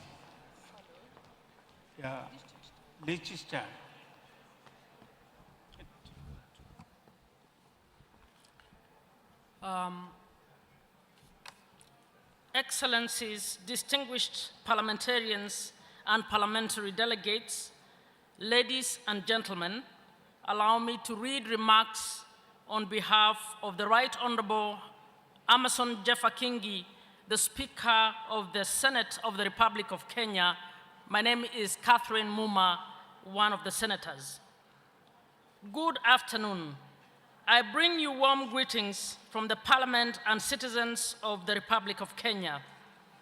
It is a great honor to address this assembly and to share Kenya's practical experience in strengthening democratic governance and shaping a sustainable future for all. I commend the IPU for once again bringing us together to deliberate, share experiences, and build consensus on identified topical areas under the theme Nurturing Hope, Securing Peace, and Ensuring Justice for Future Generations.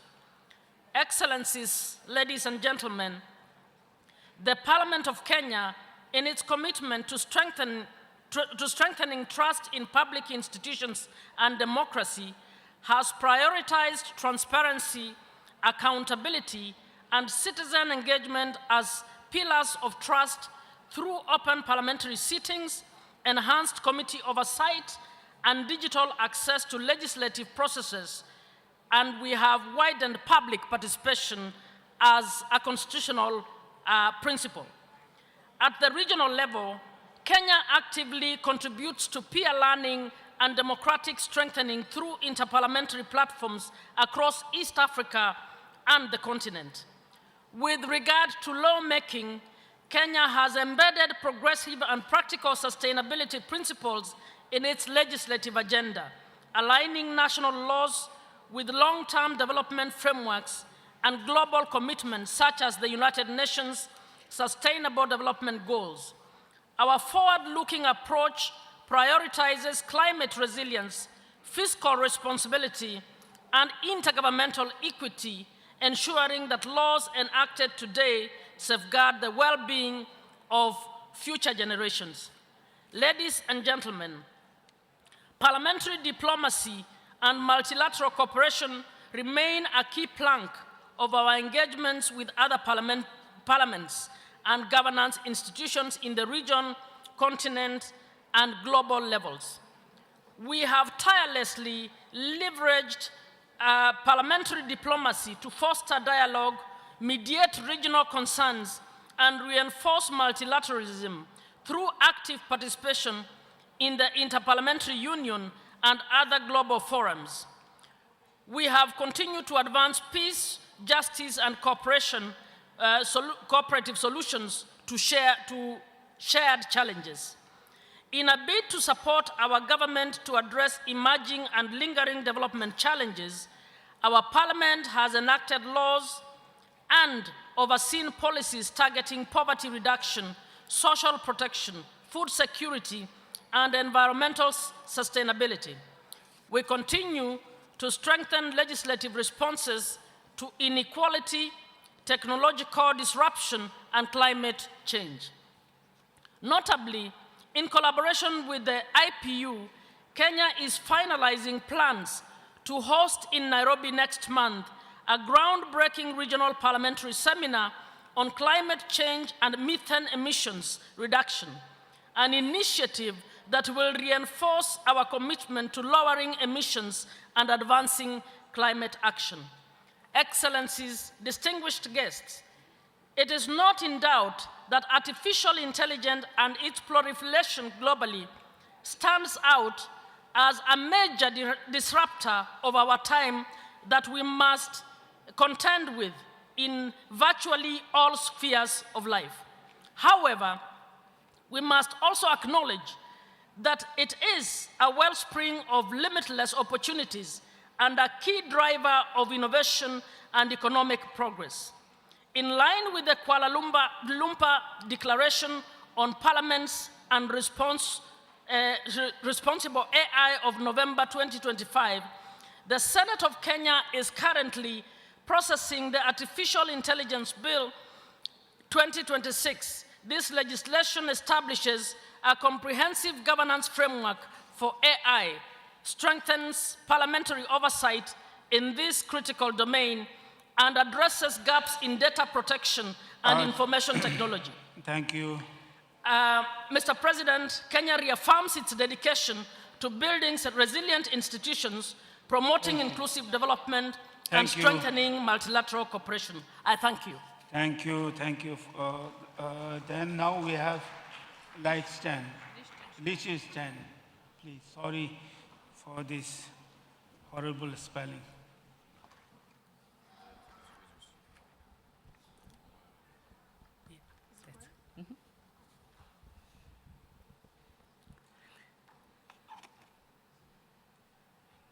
Mr. President, distinguished colleagues, I speak today on behalf of Liechtenstein, a small country in the heart of Europe with only 40,000 inhabitants. Many of you may know our country only briefly. Precisely as a small state, we are keenly aware of the importance of strong institutions, reliable rules, and international cooperation. For small states, peace, legal certainty, and multilateralism are not abstract ideas, they are the foundation for a sustainable future. The theme of this debate raises a simple fundamental question. What kind of future are we leaving to the generations to come? Many people, especially young people, are questioning whether politics can still provide direction. Conflicts persist, inequalities increase, and trust in public institutions is under pressure. This is why this debate matters. It goes to the heart of parliamentary responsibility. Parliaments do not decide only for today. Our laws and budgets have long-term consequences. We carry responsibility for those without a voice today, and for those future generations who will live with the outcome of our decisions. Liechtenstein is small, but our size sharpens our focus on what truly matters. We know that trust, the rule of law, and democratic stability do not happen by themselves. They are the result of continuous parliamentary work. In Liechtenstein, we deliberately rely on transparency, clear responsibilities, and a political culture of dialogue. This stability strengthens public trust and helps prevent polarization. It is tangible contribution to peace and social cohesion. For us, intergenerational justice is not a slogan. It is reflected in concrete decisions. One example in our long-term oriented fiscal and social policy. Liechtenstein places great importance on well-functioning and reliable social systems that provide security today and tomorrow. Our old age and survivors pension scheme currently holds reserves of around 11 years. This is no coincidence. It is the result of deliberate political decisions. It follows a clear principle. We do not live at the expense of the next generation. A small state, Liechtenstein is particularly dependent on a rule-based international law order. For us, international law is not an abstract concept, but a guarantee of security, equality, and peace. This is why we actually engage in multilateral institutions and in parliamentary diplomacy. Dialogue between parliaments builds trust, even in times of political tension. For us, multilateralism is not idealism. It is a practical necessity for today and for generations to come. Distinguished colleagues, hope is created where politics acts with foresight, where institutions are trustworthy, and where international cooperation is taken seriously. Parliaments carry a special responsibility, not only for today, but for the future. Let us live up to this responsibility together, for peace, for justice, and for generations to come. Thank you very much. Thank you. Thank you. Now we have the speaker from the Netherlands. Last speaker of the before lunch of the session. Thank you. Thank you, Mr. Speaker. Dear colleagues, we do not inherit the earth from our ancestors. We borrow it from our children. This well-known saying makes clear that we should be grateful for what we have inherited, but even more, we bear an enormous responsibility to pass on this legacy as faithfully and as vitally as possible to our children, grandchildren, and great-grandchildren, to future generations. In 2020, philosopher Roman Krznarik brought future generations into focus, asking how we can place long-term thinking back at the center of our lives, at a time when the tyranny of the here and the now dominates daily life and politics. Once upon a time, future-focused political decision-making brought about the Dutch dikes, the Dutch polders, and the London sewer system. However, in recent years, politics has been reduced to short-term competition, easily distracted by the latest scandal on social media.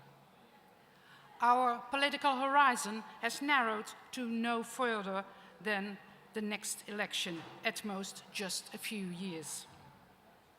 As a consequence, we are putting off the risks of systemic and intergenerational problems such as the climate crisis and the danger of unregulated AI. In this way, Krznarik argues, we are colonizing the future.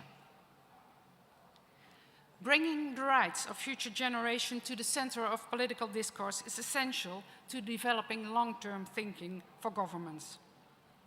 For parliamentarians, in particular, this perspective is invaluable. Why? By adopting a long-term political lens, we gain the power to depolarize and concurrently set ambitious goals. We all want clear water to drink, We all want clear air to breathe for our children, our grandchildren, and our great-grandchildren.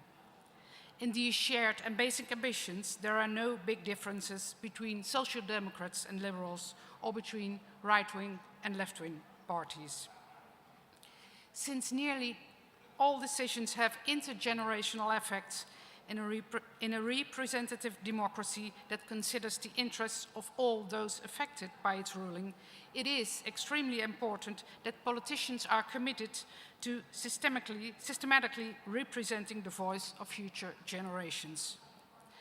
The UN 2024 Pact for the Future provides a roadmap for states to give future generations a voice in their democracy, and it can serve as a cross-party inspiration for developing future-proofing mechanisms.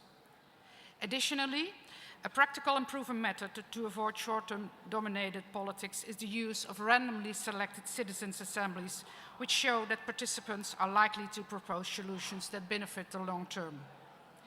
In the Netherlands, we have taken the first steps towards fulfilling our responsibility towards future generations. I will share a few of our recent efforts to advance intergenerational justice. In 2025, the Dutch Senate adopted a motion to promote forward-looking, sustainable lawmaking that benefits future generations.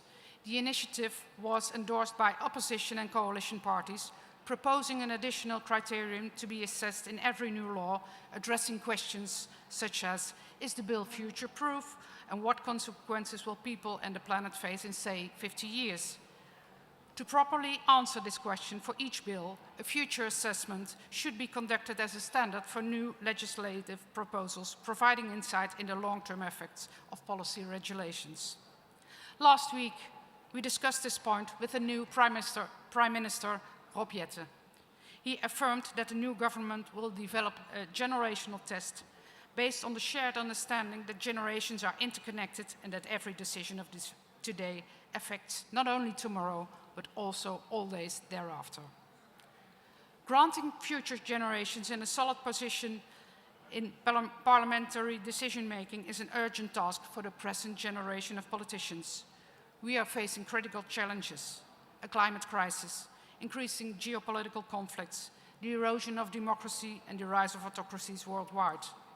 For securing peace and ensure justice for future generations, the moment is now. To conclude, when it comes to nurturing hope for future generations, a phrase of the American writer Rebecca Solnit rings true. Hope, she writes, is not patiently waiting and wishing for the best. On the contrary, hope is an axe that can break down doors in an emergency. Hope is not based on wait and see.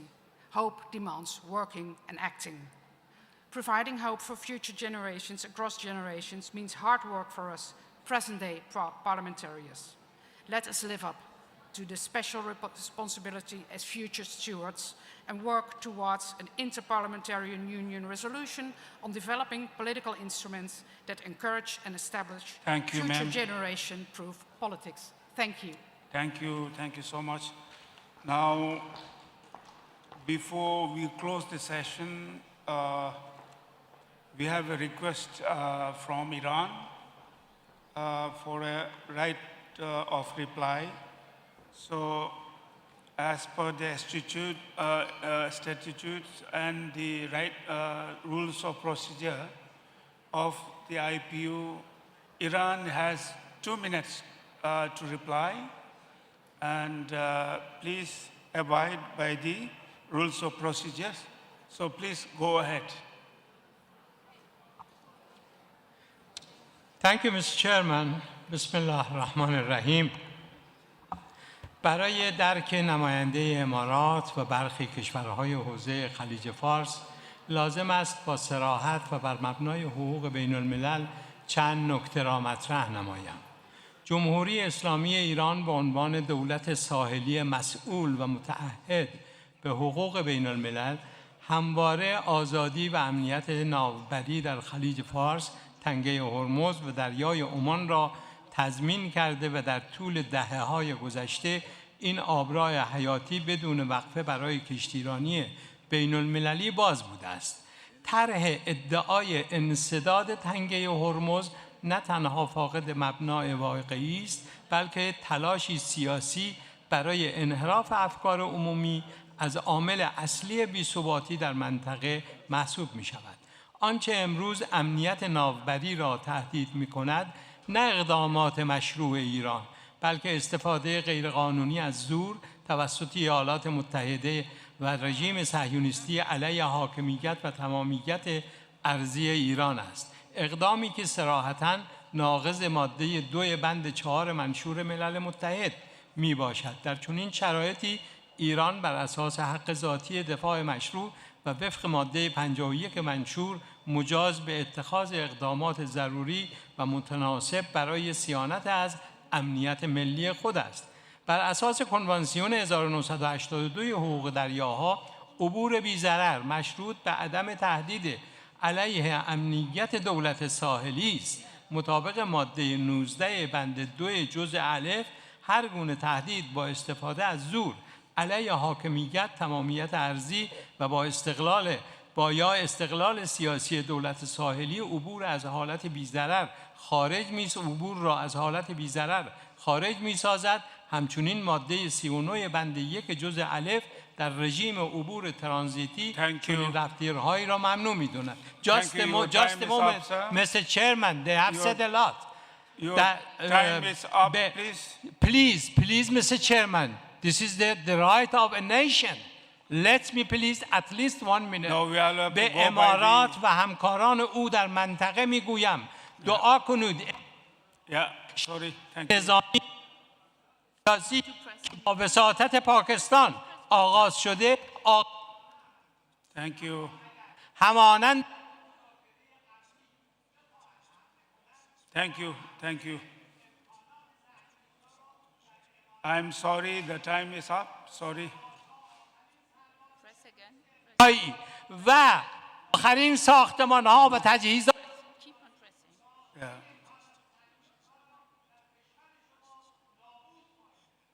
Thank you.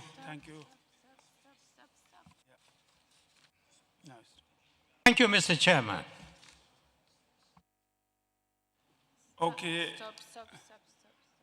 No, done. Because they're interpreting. They keep on interpreting. Thank you. Now, the next session after lunch will resume at 2:30. Thank you.